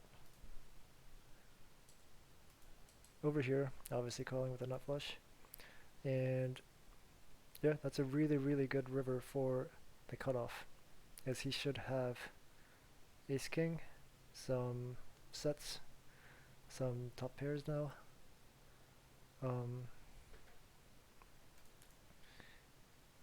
Yeah, he had top 2 pair, so good river for the cutoff.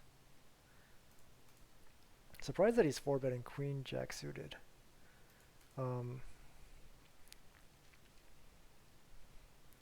Yeah, and this guy over here gave up with the ace-6 offsuit, which is understandable. Like, I think it's okay to 4-bet queen jack suited, cutoff versus big blind. Yeah, I guess like mixed frequency, it's fine. Queen jack does pretty poorly in a 4-bet pot because when you get called, you're generally going to be dominated, but that's not, I guess that's not the case. Cutoff versus button, because the button should have a pretty wide range, so you're still dominating a small portion of button's calling range.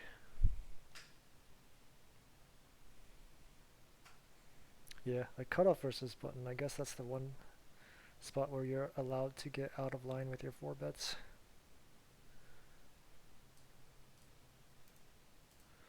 Standard defend with queen 10 off. Flop a gut shot on a monotone board. I think this will just be a check fold if villain bets. Do we want to start turning our hand into a bluff?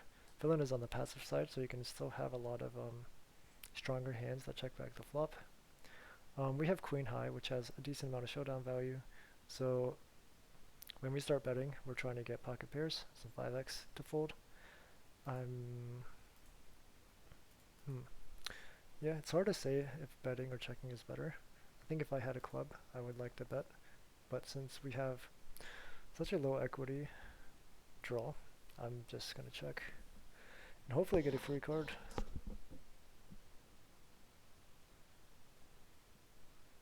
Okay. Even though it's a bad, we shouldn't really be bluffing on 4 flush as the out of position caller. I think I'm just gonna go for it. Villain's a fish, and he may overfold or not have.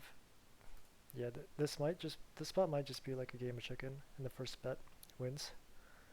Yeah.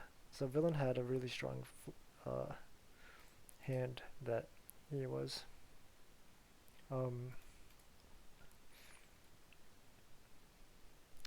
playing passively. I think I still like my bet. Because I think villain still checks all of his hands on the flop and the turn. If he's checking like ace jack with the jack of clubs.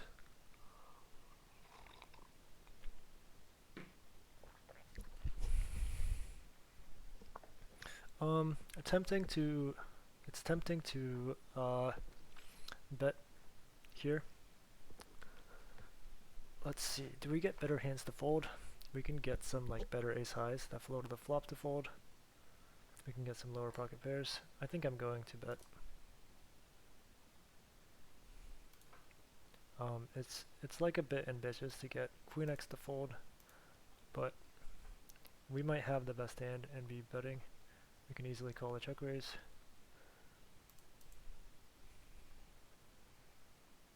Like if I had a better, higher ace high flush, I think I lean more towards checking. But like when we have ace 7, it's really nice to get ace 8, ace 9 to fold.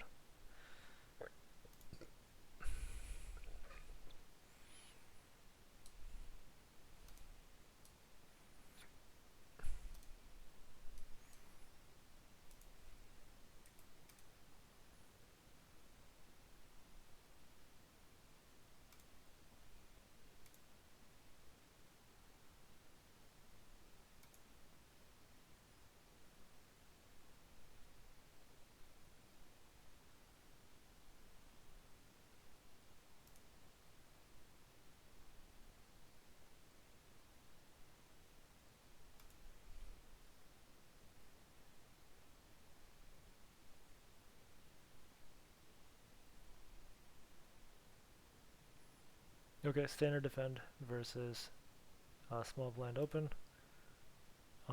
Only have a small sample of 11 hands, but looks like this guy is playing a lot of hands. I'm assuming he's a reg because he 4-bet queen jack suited cutoff versus button. But yeah, just a small read on the player type and just gonna play accordingly. This is a pretty good board for the pre-flop raiser. However, with middle pair and a gut shot and maybe one over, we can't fold just yet. In terms of hands that we want to start turning into a bluff, it's probably like 9-8, ace-9, ace-8 maybe? I don't know. This hand with the middle pair, I think just falls into a call range. And on this river, a lot of our, I guess no draws get there on the 8, because Jack 9 was already a straight. Yeah, I think it's better to raise when we have a jack, like Jack 10, Queen Jack, Jack 8 or something. I think Ace Jack, Ace 10 is just a fold. Wonder if this guy is tilting.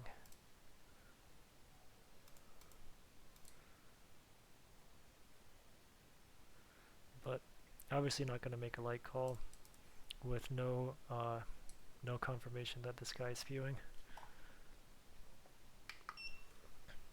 It's really easy to just talk yourself into making light calls, saying that, oh, he just got stacked an orbit ago or something, when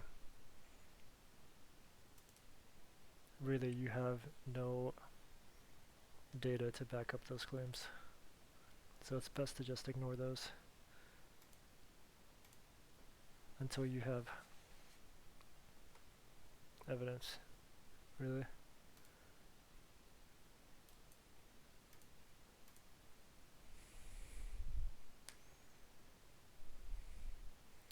King 9-5, I think I'm going to start with a small c-bet. His range should be pretty tight and should interact with this board, but it's nice having the jack of clubs blocking some of Villain's floats, and yeah, we'll probably not be bluffing on the turn. Yeah, so I think this hand is just like a stab on the flop and just giving up now, so checking this back. We turn a flush draw, which is nice. This is a loose passive player from before. We could have probably c-bet range and been fine, but I'm going to just bet the turn now, and we river 2 pair. With the straight and flush draw completing, I think I'm going to go for a small value bet on the river. I'm going to bet like 60% pot. Hopefully he gets sticky with a 10.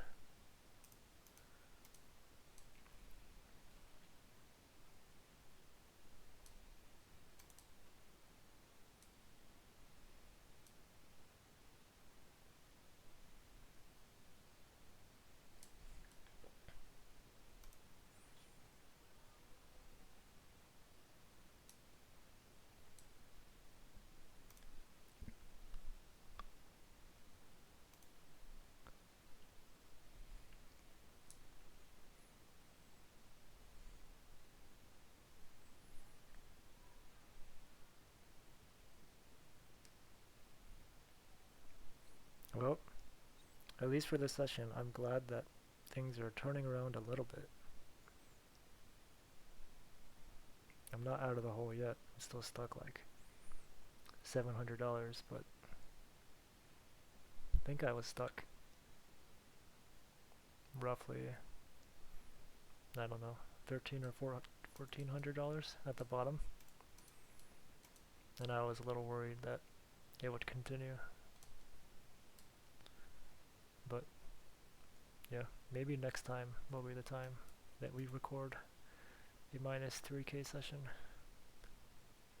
I don't know, I can't speak too soon though.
Okay, button versus big blind.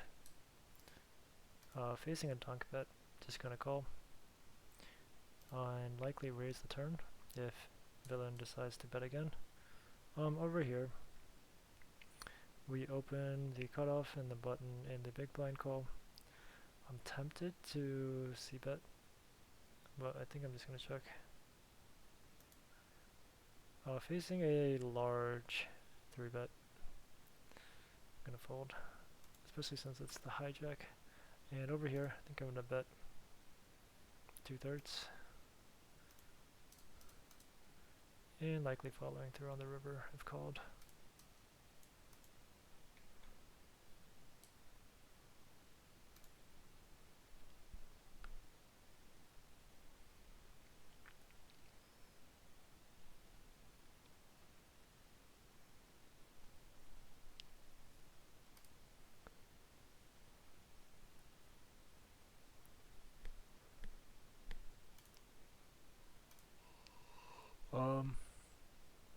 I think this was a limp. Hmm. Maybe we can 3-bet. I'm just gonna call. I think when we 3-bet, villain's range starts to get really narrow, consisting of hands that dominate us. Versus this guy, I think we can play a 3-bet or fold strategy, or we can. This hand falls pretty nicely into a flatting range. I'm just gonna flat. Here, I'm going to play my draw passively multi-way. Expect the small blind to have some check raises as well.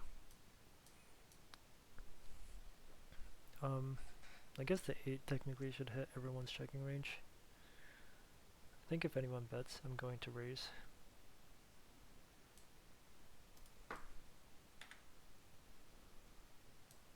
Okay, so gonna put in the raise. I think we need to go too big. A little over 3x. And over here, I think I'm gonna start by checking. Yep, this guy opened, we flatted. Over here, I'm gonna put in a small c-bet.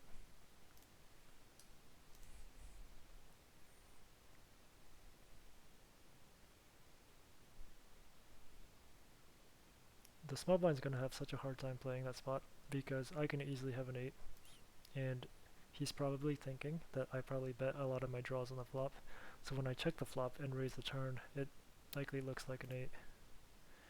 And that's kind of like the hidden value of checking draws on the flop, is that when you raise them on later streets, people don't give you credit for them.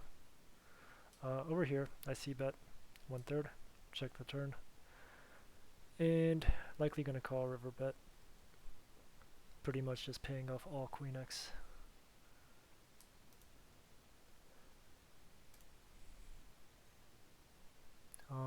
Over here, I think that raising, can we raise? If we're gonna raise, I think we just jam, right? Can we rep 6s? Who knows? I don't think an ace ever folds, but we gotta try.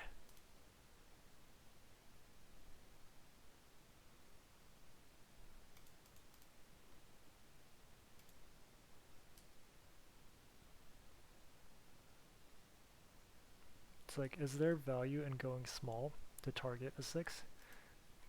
And there might be.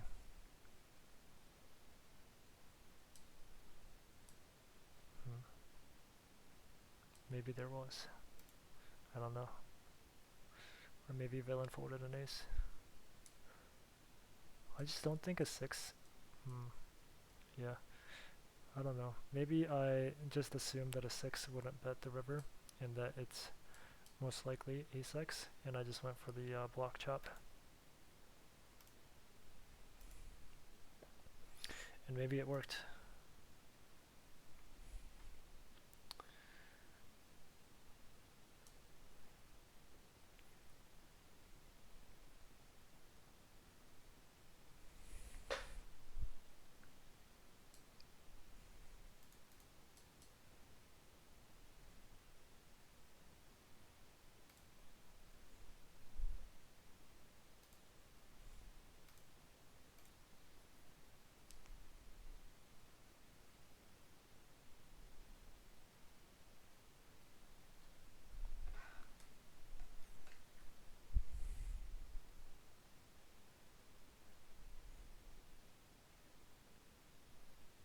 Okay, Ace King 6 board.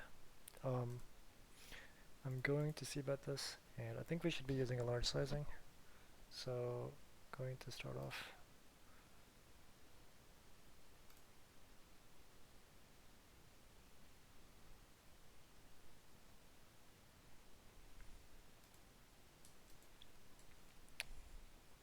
I will be 3-betting this if it gets to me, ever. And probably not cold 4-betting.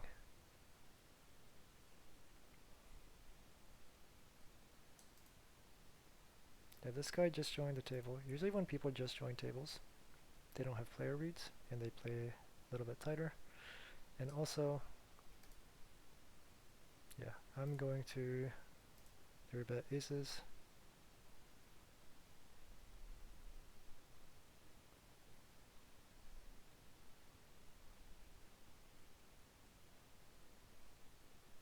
And facing a 4-bet,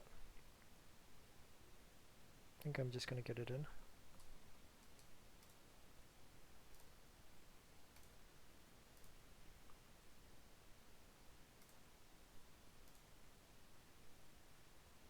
Yeah, I think there's value in trapping too.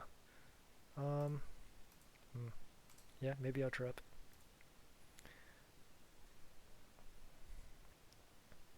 And we just lost action versus kings and queens. But oh well.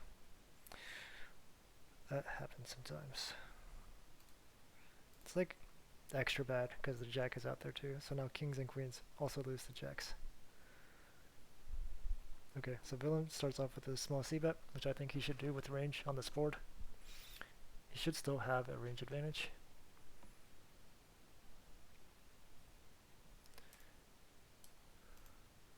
Okay, cool. Hopefully he has kings. Going to start off with a check over here.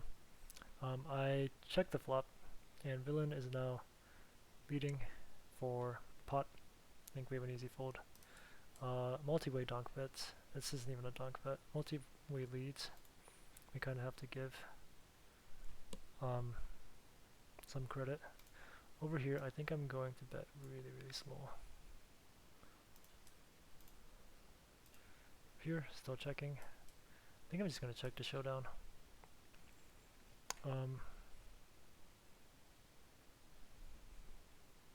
Yeah, I guess our hand just... yeah, I don't think there's any value in betting. We're specifically targeting like ace queen and ace jack, and I'm not even sure if those hands fold.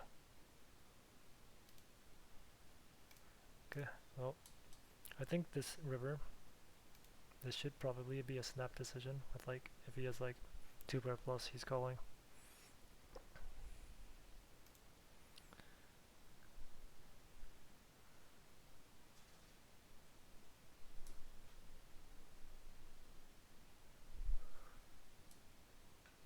Yeah, maybe we missed out on some value versus queens or something. It's kind of what it feels like, but oh well.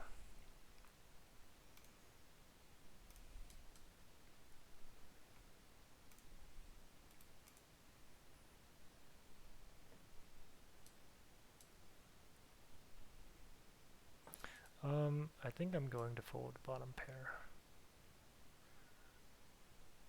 Yeah.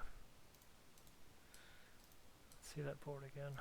Ace, king, ace, jack, 4, king, deuce. Yeah, it would be really tough for me to have a bluff unless I had jack 10. But not that creative.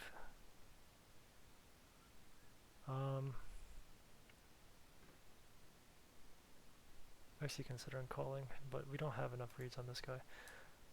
I'm going to take a quick break.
Okay. Hopefully this guy is not a heads up specialist.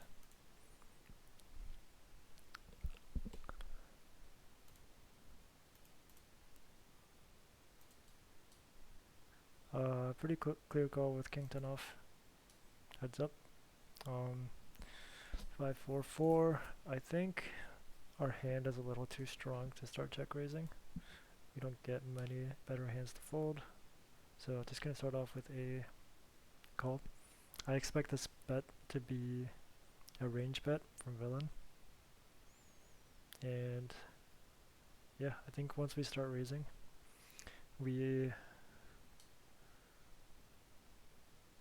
just better off just calling, I think. It's hard to get villain to fold better.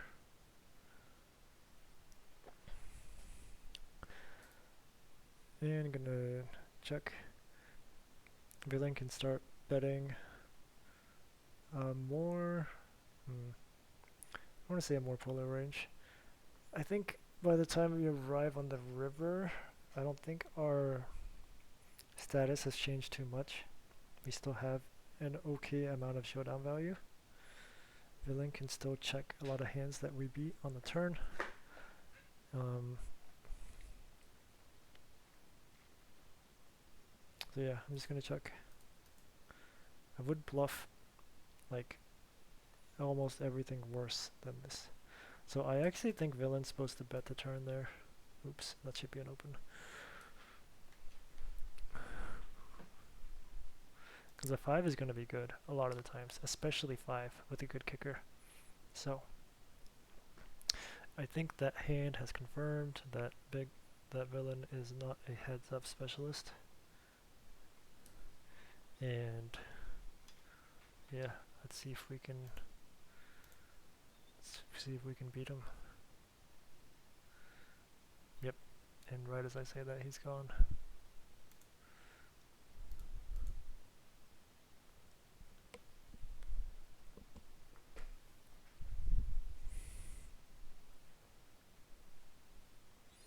Okay, facing, I'm assuming it was a limp and another limp.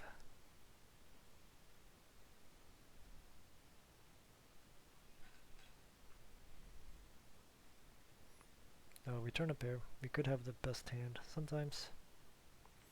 He's gonna check.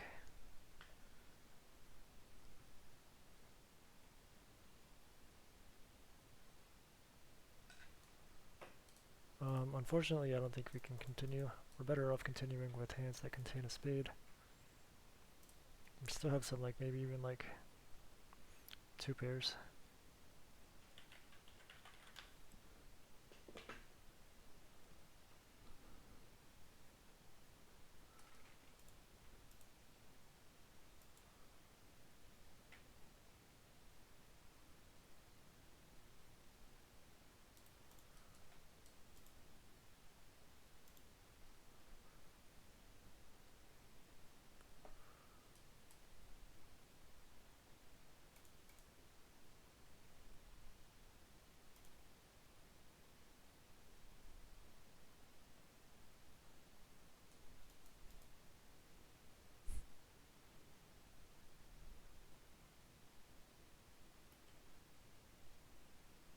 Okay, pretty clear defend with queen jack off.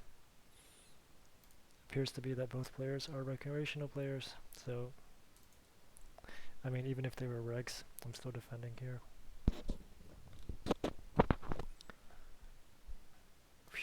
Okay, this guy has been betting pot a lot, so looks like pot size bet is his standard sizing.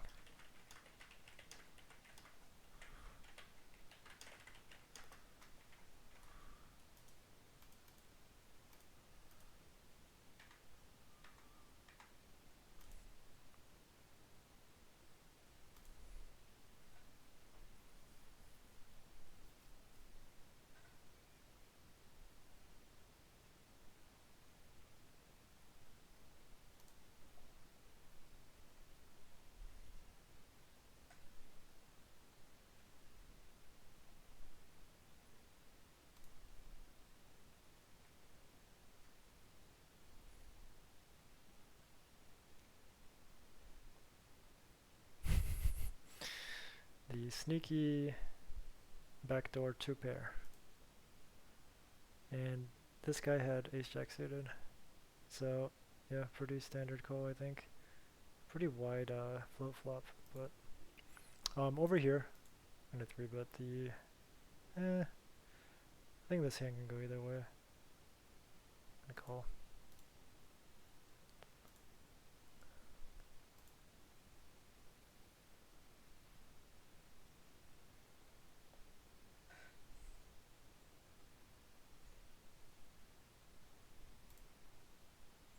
So yeah, this guy is somewhat of a spaz. I think I'm gonna raise the king jack. I think we're ahead a lot of the times, and yeah, sometimes we just take it down pre.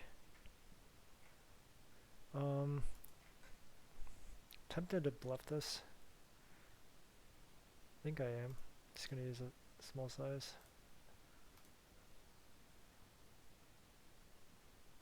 Okay, yeah, villain has a queen. He's never folding that. Mainly targeting 10 highs, jack highs, king highs. I'm gonna 3-bet the pocket sevens.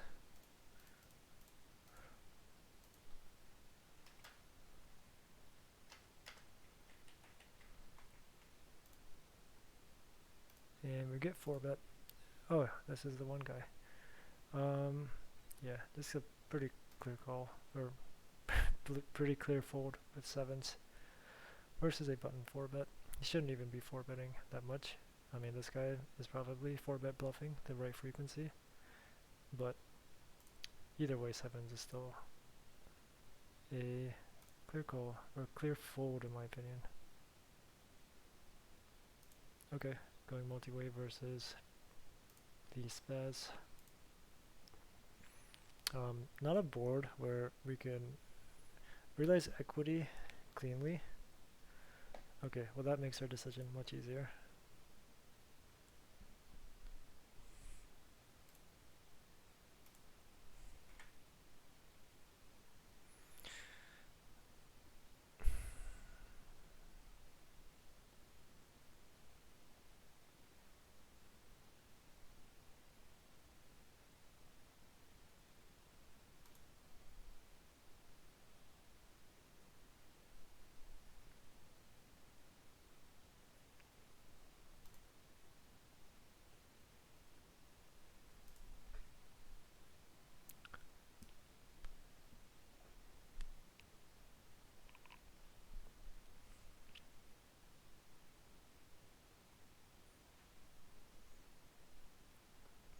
I think I can mix in some low frequency 3-bets, but I'm gonna call.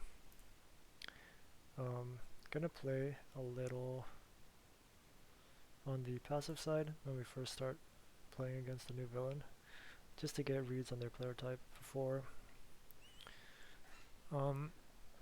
we start making, so that we can like navigate post flop easier. With ace high and some backdoors, I think I'm just going to float. This is probably a little wide, but we have wheel outs that can be used as check raises on the turn.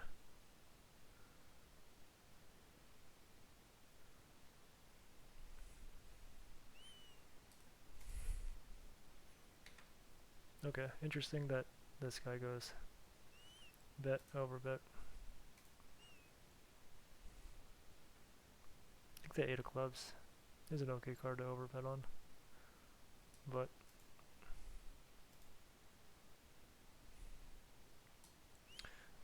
facing a flat from the small blind,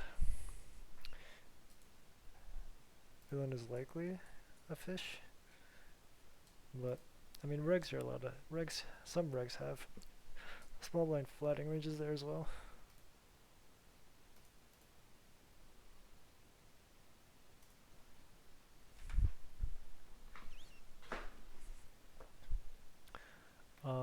Gonna continue here. We block ace jack ace 10. We have a gut shot. And yeah, gotta put pressure on villains like pocket pairs. I misclick, but misclicked at the right time. Gonna start off with a 1/3 c bet with my entire range.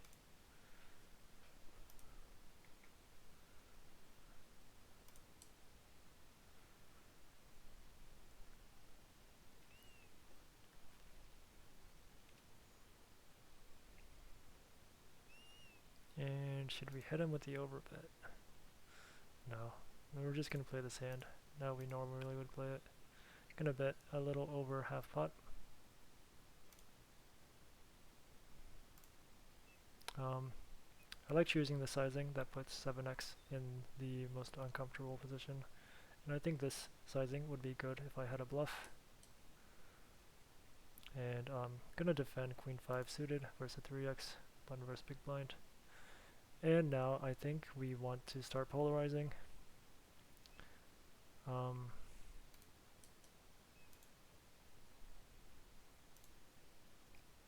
So I think I'm just going to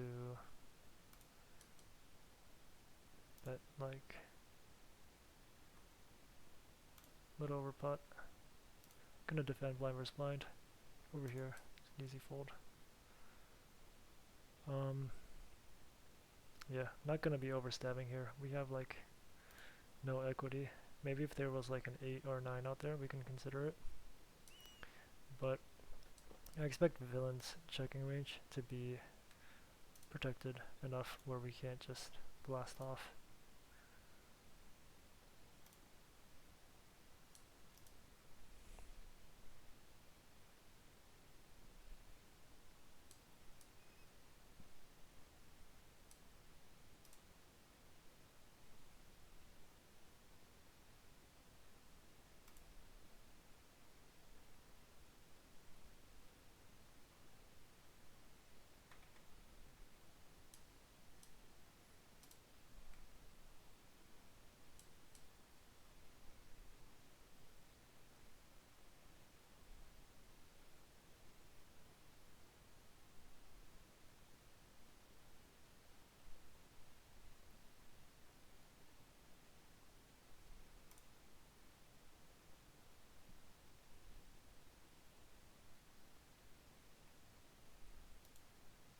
Okay, bottom pair on a monotone board. I might call a really small size. I don't know, this guy's been doing like the small size, big size thing. I think I'm going to bet the turn with trips. And over here I'm going to raise over a small blind limp. Hand has playability. And over here, I think I'm going to use a small, same overbet size as before. Hopefully he's like 2 overbets in a row. He's got to be bluffing sometimes and find a hero call. Obviously, villain can still have some flushes. So, but yeah, I think we still get paid enough there.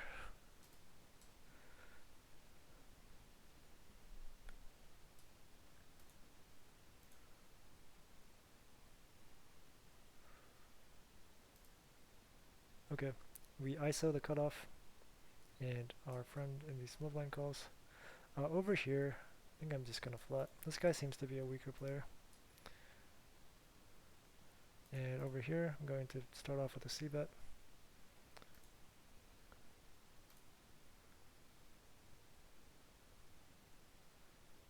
And yep, that's a card where we can just barrel. Here, he used the sizing earlier. I'm just gonna fold now. It's tempting to raise. It's also, like, do we get better ace highs to fold? Maybe. Do we get some fives to fold? If we do raise the turn, then we probably have to go with it on the river. Yeah, I think I'm just gonna call. Call and then maybe raise the river. Or just get there, you know, and just not have to worry about it. I think we have more fold equity when we call the turn and raise the river than to raise the turn and jam the river. I think. And this sucks, because I wish he would have bet. I feel like I'm never gonna get paid here. I might jam. I don't know. I don't know.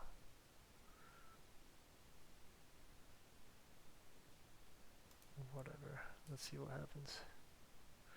Yeah, I mean, villain most likely had air when he check calls flop in Dogbet's turn. But in the off chance that he does have a queen or a deuce or a lower flush, I decided to bet big because, and also because I didn't know if a lower flush would raise the river. So I decided to just get the max against those specific hands and yeah, just let villain fold the rest of his junk. I don't know. Maybe that's too greedy. It's because it's like a 2.5 pot size shove. Man, this guy is on fire.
Okay, I think this hand can go either way. With fish in the blinds, I'm just going to flat and hopefully invite one of them along.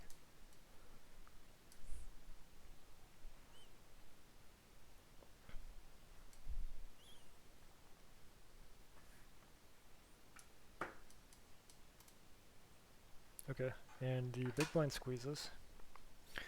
I think we still have an easy call. If the, yeah, it's even a better call once the hijack folds. Because we have cleaner outs on ace high boards when it's heads up versus multi-way. So this is a pretty easy call.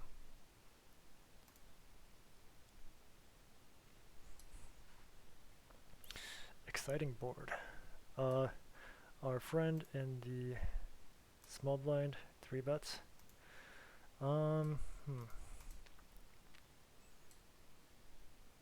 Yeah, what to do? I think I'm gonna 4-bet. It's kind of concerning that a fish, because fish 3-bets are usually pretty strong, and I don't mind calling and taking this flop multi-way, but realizing equity post-flop is going to be difficult when the villain uses a pot size. Yeah, I'm kind of okay with just taking it down pre. On this board, I'm tempted to raise because we have some backdoor straight and we have better ace highs to call with. So I think I'm gonna raise and just get it in if possible. I mean, we have more to play for, I guess.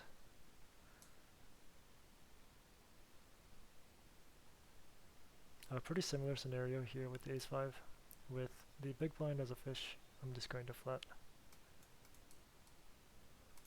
Okay, yeah, good luck us. Yeah, it's about what I expected. Okay, so it looks like what I was most worried about is that when we raise, we're raising a range that's like really, really strong. So maybe we have like almost no fold equity there. I mean, he should still have some like ace jack, ace queen, ace king, maybe. Over here, I'm contemplating a 3-bet. 200 big blinds deep. We should be a little bit more careful about 3-betting out of position, but I'm still going to do it. Yeah, I mean, even when he does have queens, we still have 1 over and a backdoor straight draw. So, like, we still have like almost 50% equity versus all over pairs except for aces. So, like, yeah, I guess that plus the fold equity should make that raise profitable. I probably should have donk bet and this limp pot, or like not even donk bet but lid. I'm still going to call pot size bet from our friend. And now that the player 6 has called, it's a little bit worrisome. I'm going to stop 3-betting so much, and this hand functions well as a call. If I 3-bet and get 4-bet, this hand doesn't do too great in a 4-bet pot, so I'm going to flat here.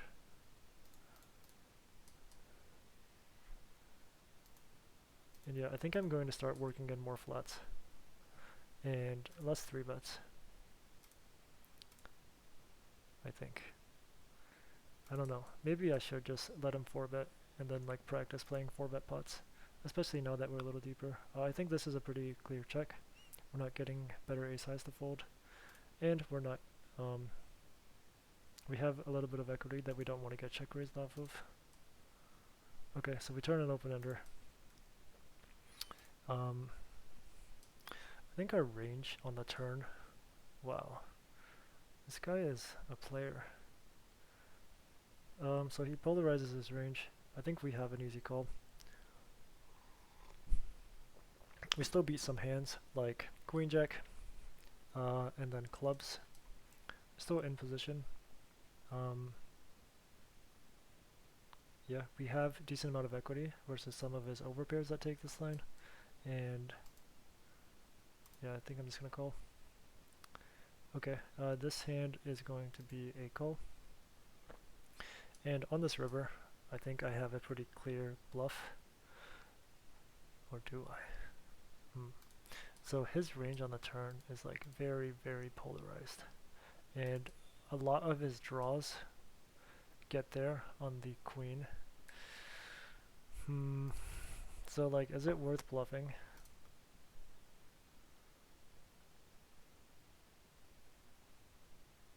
Yeah, I don't know. I don't know. Checking doesn't feel good, betting doesn't feel good. I'm feeling really indifferent about this hand.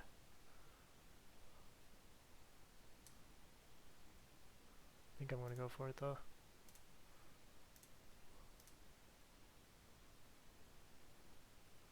Like, is he repping a 7 when he takes that line? What do we even like target when we bet? I don't know. But I'm going to go for it. And I have like no idea what to feel about that hand. Like maybe he just had air. Over here, half pot bet. I think I'm gonna call, especially with the fish behind. And I was going to lead if I hit, but no, it's pretty easy check fold.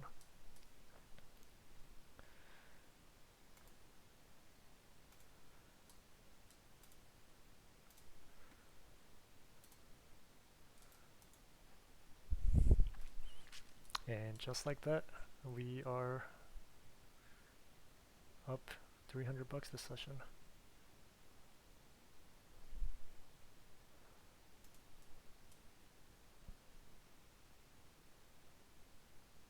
Cool.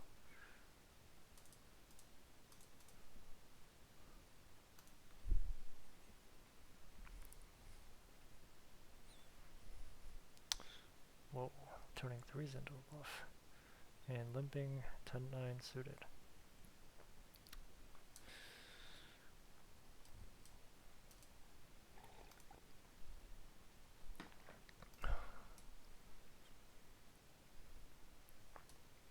Pretty standard 3-bet. Small blind versus button.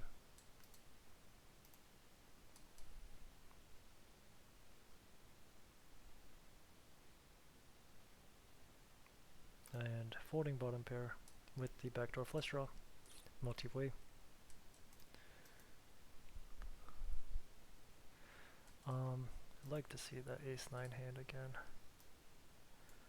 I have a feeling like he 2x potted the turn and then checked.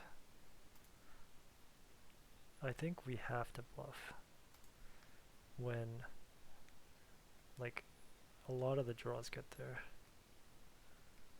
So I guess the thing I'm most questioning is the sizing.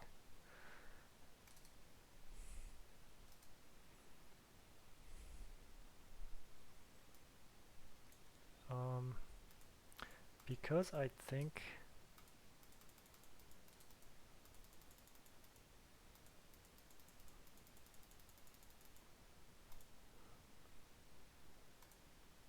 okay, two limps to me. I'm just ISOing with the ace queen.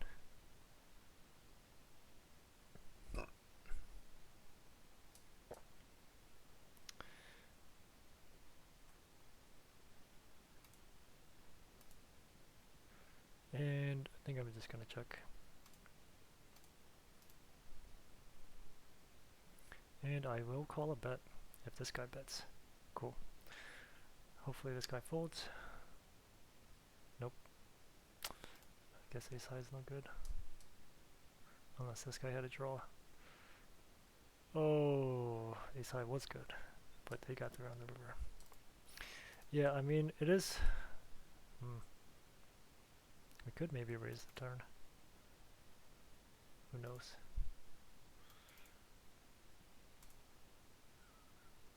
When the aggro whale is involved, anything can happen.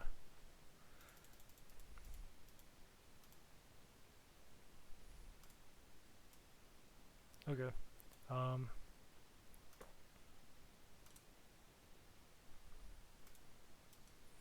Guess I can't adjust the size of that window without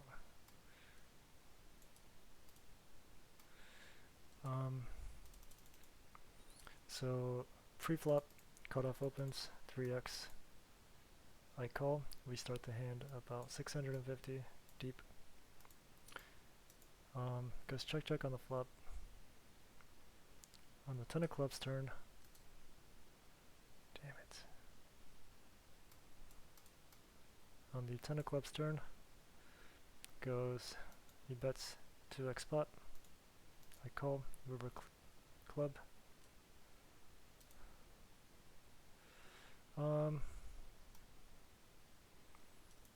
Yeah, I think we have to bluff. I mean, we're near the bottom of our range.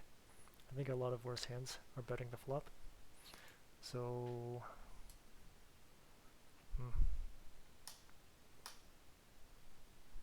like the question is though, what better hands are we targeting to get folds?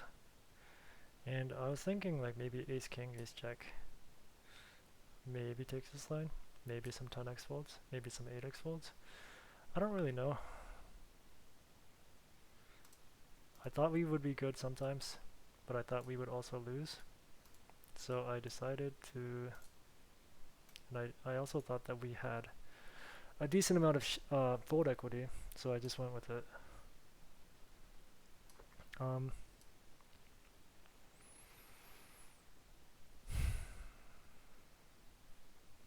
Like I didn't want to check and see like pocket deuces or something. I don't know. It's hard to predict what that guy's range is.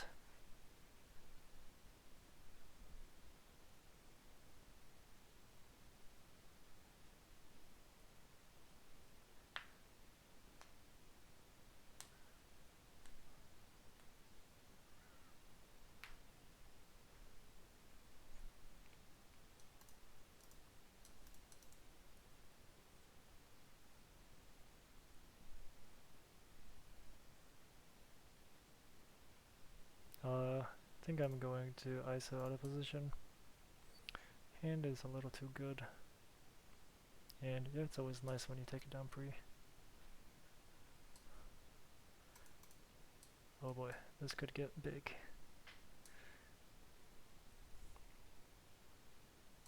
Flop the flush. Okay, I think I'm going to start off with a really small raise, leaving enough behind so that when he jams, I'm expecting this guy to call, and I'm expecting this guy to jam. Okay, that was not intended.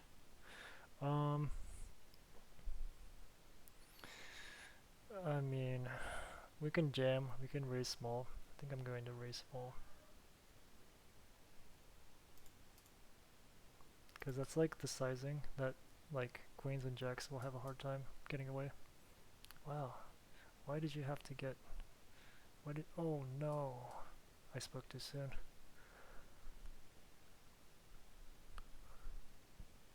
Yeah, thank God he was short.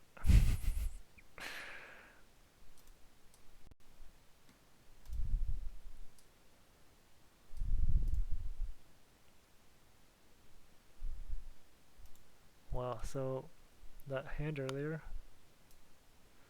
this would have been a cooler and a half. I had deuces in the small blind and I folded. Big blind had fours, which is middle set, and the button flopped a flush.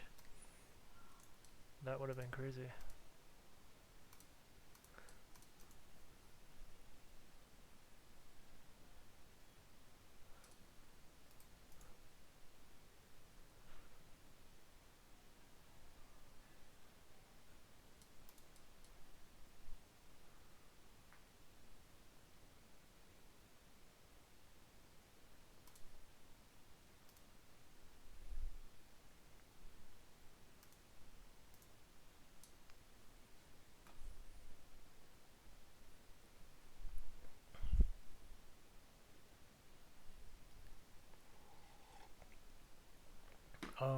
Facing a 3-bet with a 7, I'm just going to fold.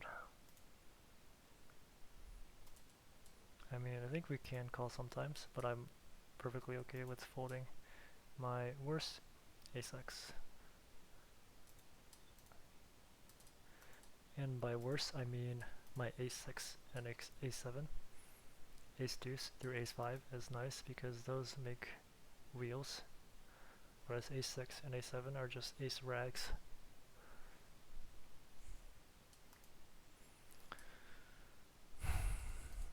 Yeah, bottom of my cutoff opening range, so just gonna fold this. Fluffing trips. I'm gonna start off with a 1/3 c-bet, as I would with my entire range.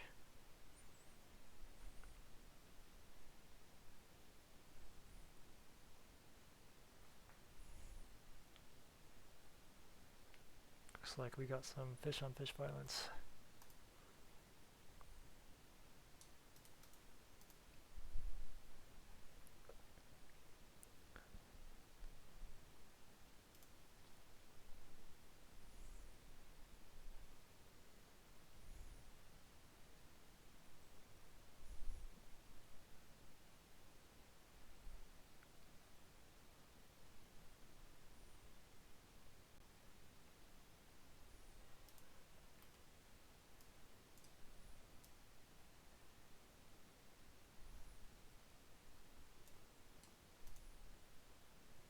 I think I'm gonna raise this.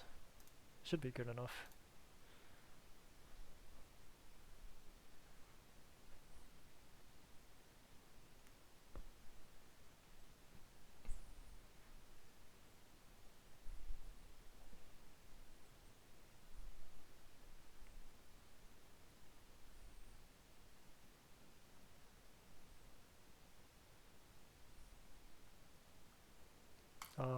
I'm gonna check. We should be checking some of our lower aces, and this allows Willem to catch up if he has like, hopefully he hits a pair on the turn, and he may even start bluffing. So yeah, hopefully he hit the 7 or picked up a straight draw or a flush draw, and I'm going to just bet.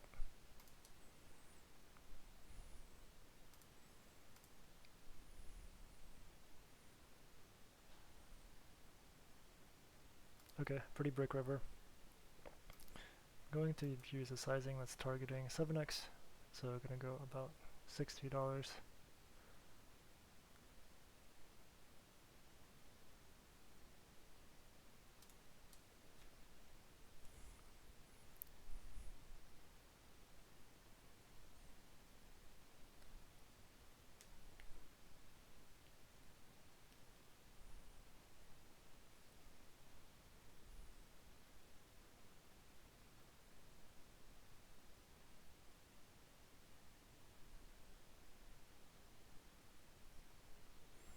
Why do I feel like I'm about to face a raise?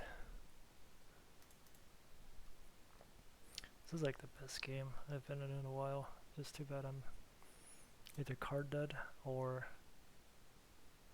yeah, just like marginal hands and multi-way spots.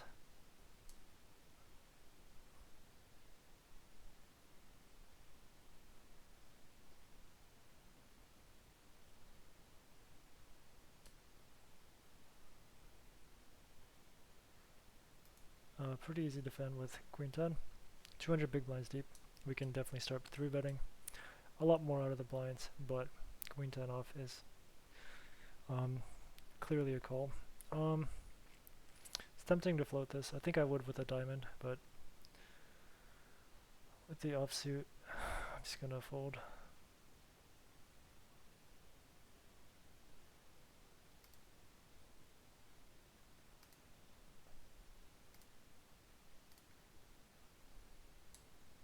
Cool, flop a combo draw versus the maniac.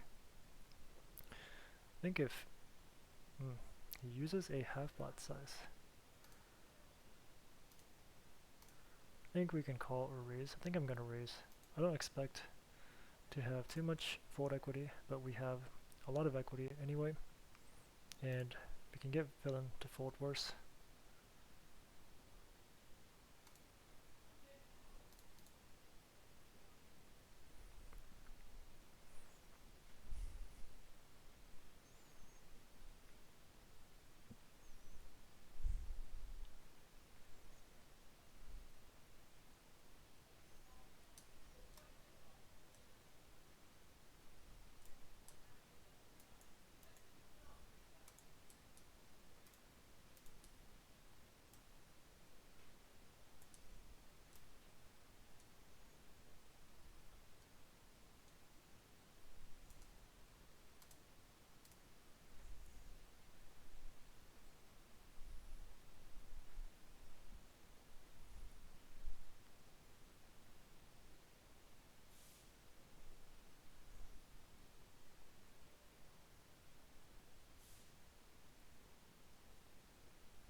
Opening ace king suited.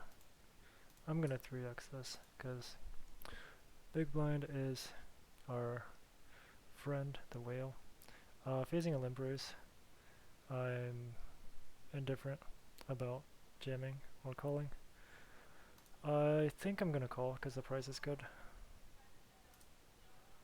And over here, I'm going to c-bet small. Over here we flop a straight. I'm going to raise. Here I'm probably going to check call one and probably check fold if unimproved. Over here we have big blind versus cutoff open. I think this is pretty close to the bottom. Yeah, I guess there's just like no good options really.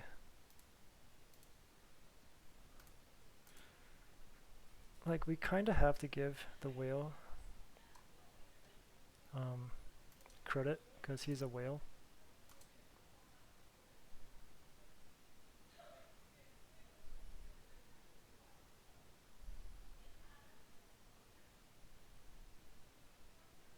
I mean, can we call and then lead jam on the ace or king? Possibly. Yeah, I think we just have a little too much equity to fold. Yeah, and now we're just calling off. Good luck us. Over here, I think I'm going to jam.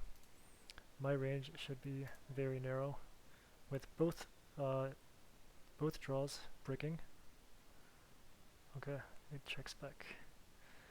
I mean, I'm happy to see a free river card. I think our hand is too strong to bluff when we jam the river, especially with a flush draw. On connected boards, we don't want to be bluffing to try to get villain of fold pairs. And yeah, we had no reason to bluff because we were good. Which is surprising. Yeah, villain had ace-jack suited, so decided to limp raise the button with ace-jack suited. Ace-jack of clubs, specifically. Interesting spot. And villain over here had jack 10 with the jack of diamonds. So we flopped a straight with 9-7 on 10-8-6. We raised the flop, overbet the turn, and jammed the river. And villain just happened to river, 2 pair. I think it's a pretty standard call. There are infinite bluffs on the flop.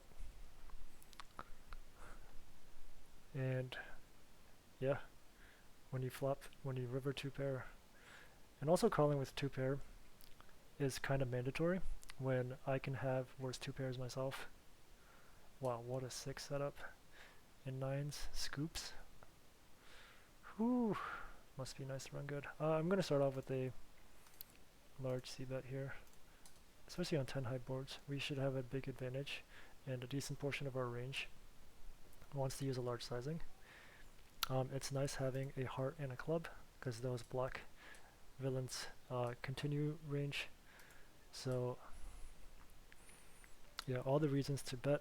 And on a king turn, I think we want to start blocking. So I'm gonna this turn card is really good for my range, I think. So I'm going to bet like 1/3, and it's pretty good that we can size for a river shove. So yeah, that's what I'm gonna do. Wow, and this guy just snap leaves. Why wouldn't you want to play big pots with seat number 1? Okay, I'm gonna start off with a 1/3 c-bet. And facing a check raise, I'm going to continue. I think our hand is good. Decent amount of the times. Yeah. And we can also hit a king. I hope. Yeah, I was gonna say,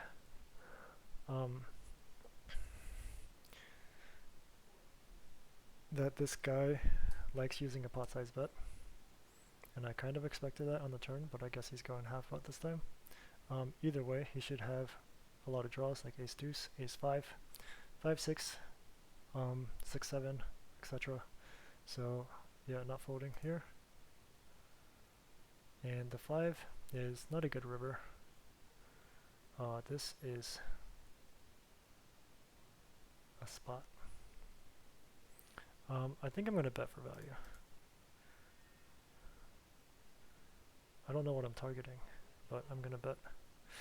I almost feel like I want to fold this, especially with the king of hearts. There's only one combo of king 10 left, I guess. Yeah, I don't know. I don't know what to do here. Having the queen of clubs means that he can't have king queen of clubs either. I guess we call with the king of hearts and decide river, even though we're just like never folding. Okay, that's like the nut best river card. So now we only lose to deuces, 10s, king 10, which there's one combo of, and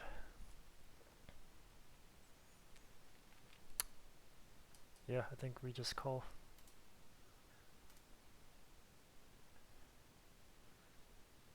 Okay, flopping bottom pair and a limp pot. Yeah, I just like don't see bluffs, but I think we're too high up in range to fold. So good luck us.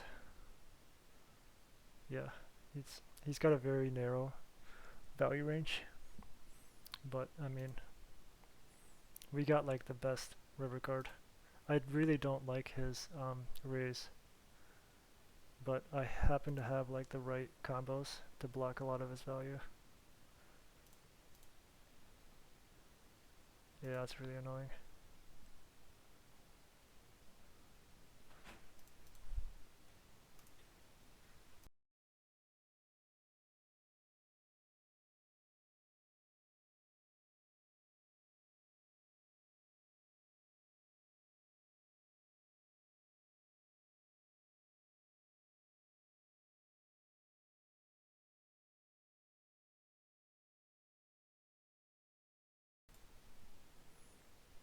Yeah, it's like, it's such a weird spot.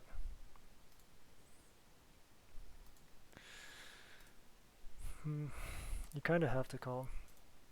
It's only a half pot bet, and you basically just, it's like, there's only, there's just such a value, such a narrow value range that,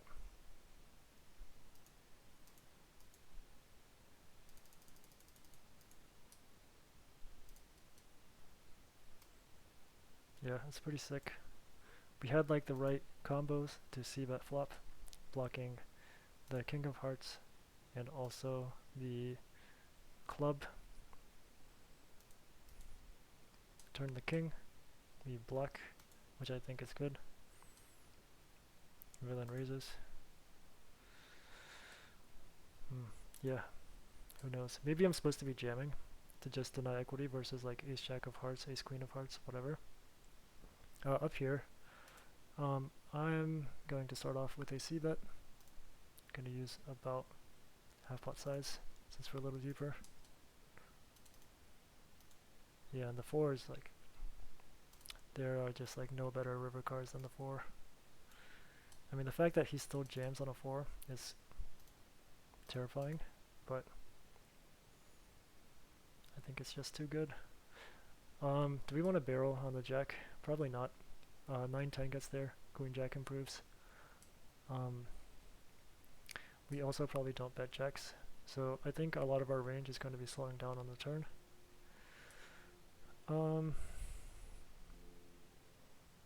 Yeah, so I'm just going to check and probably give up. On a 6-3 deuce board, we can probably c-bet a decent amount of the time. The big blind should have an advantage, but we still have all the overpairs, so we can probably bet like a small size with a wide range. Like obviously checking back ace highs, but I think king highs we can start betting. I don't know. I guess we can probably go either way.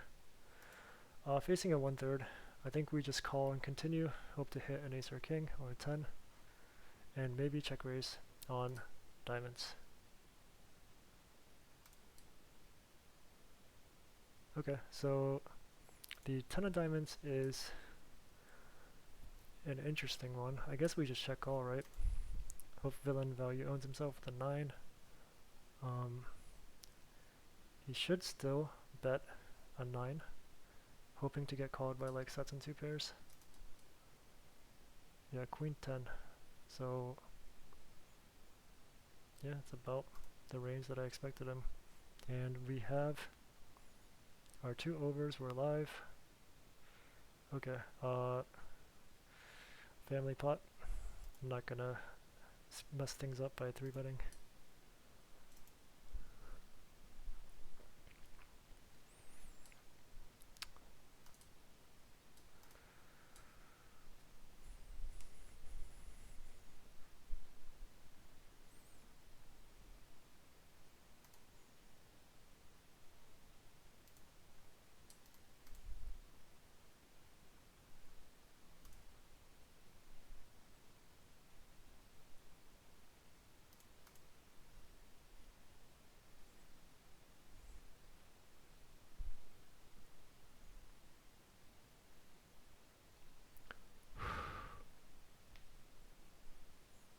Okay, 3-betting aces using a standard 3x sizing versus 100 big blinds.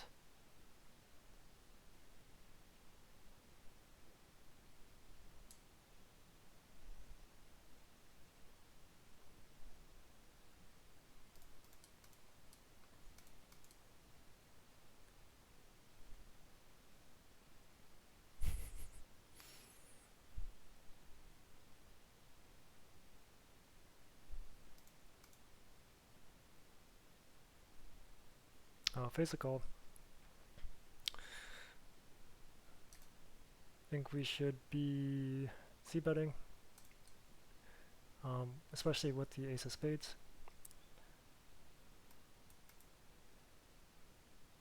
Going to go. The reason we should bet the ace of spades is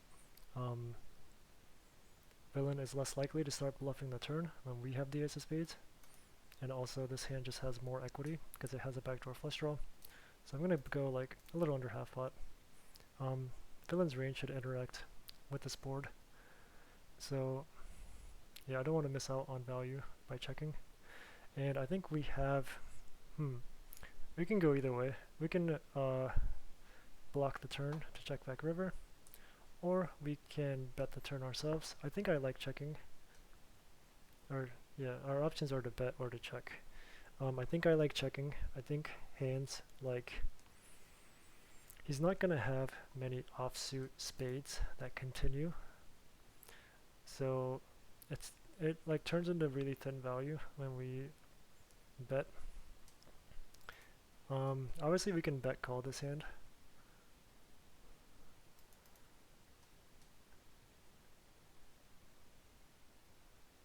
Yeah, I think I'm gonna check and allow villain to bluff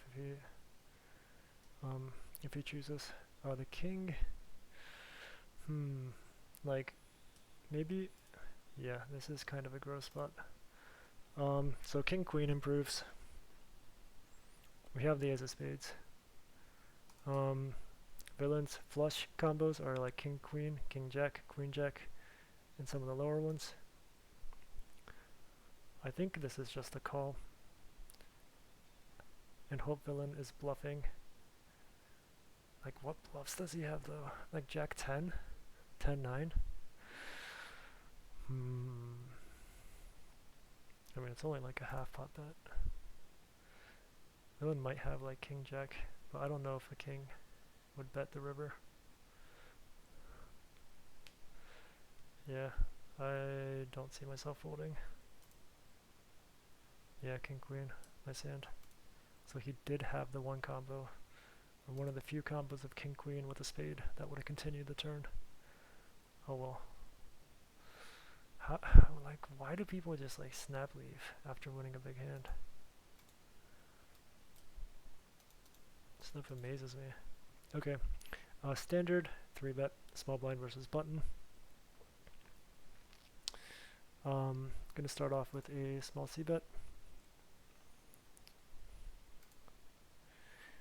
We should have an advantage on this board with ace king, aces, kings, jacks that the button shouldn't have. Also, it's also nice having the jack of hearts blocking king jack of hearts. And I think this hand can go either way. We can probably block the turn or start checking. Is it better to bet like queens here? I think so. Yeah, I think I'm going to go with the bet check line.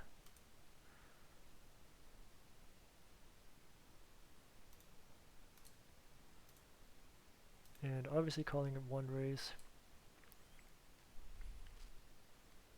Okay, and now I think betting the river is too thin. I'm going to check to allow villain to bluff his queen tens, his queens, his tens, 10 nines. So good luck us.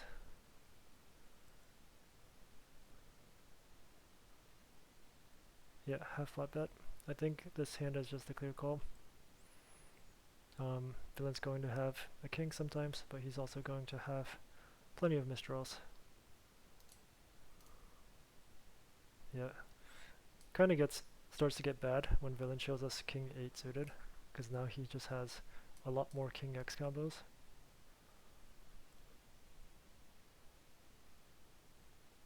But what can you do?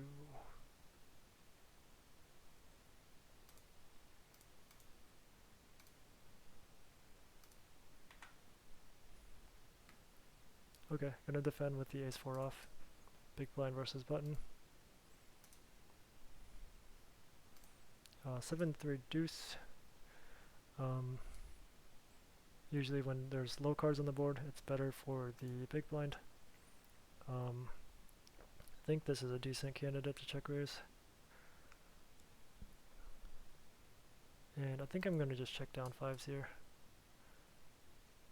Yeah, so I'm going to check raise. Hopefully get some better ace size to fold. Or basically just like any 2 cards to fold is nice.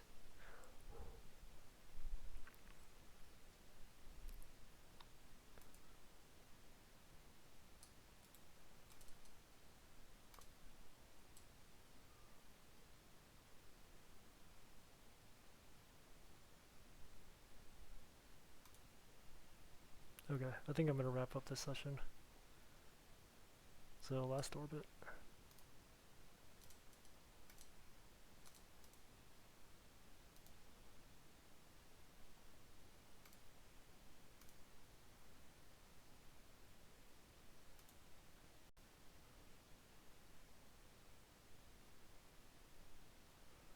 Facing a 4-bet.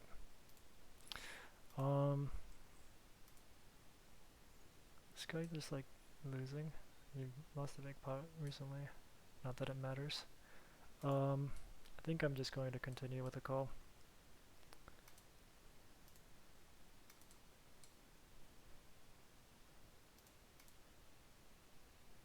Okay, guess we're not winning this one. Yeah, pretty easy fold.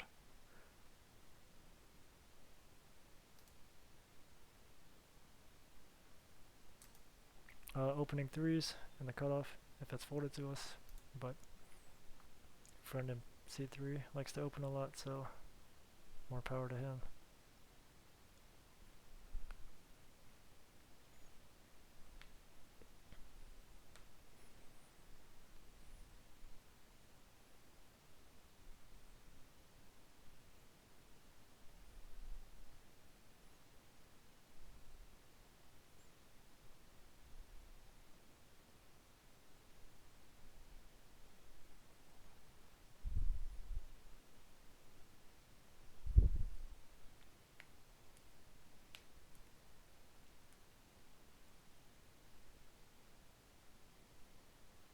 Yeah, I'm still thinking about that aces hand.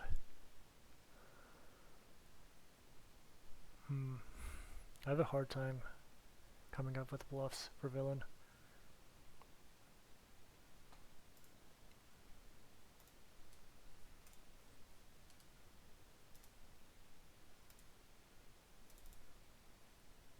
I feel like we've been wrong with a lot of our river calls today. So we 3-bet pre, villain calls. Didn't expect king queen off to be in there, but it is. So maybe some adjustments. We bet big, not big. We bet half pot. Turn spade, goes check check. And river, villain leads for like 60% on a king river.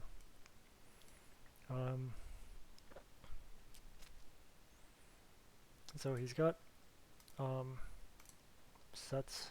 No, sets would raise the flop. He's got king queen, king 10, and flushes for value.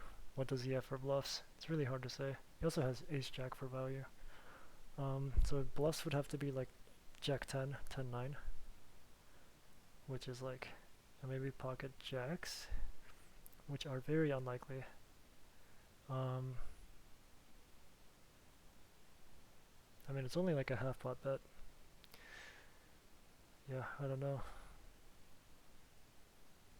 Oh well, I think I'll look into this spot later.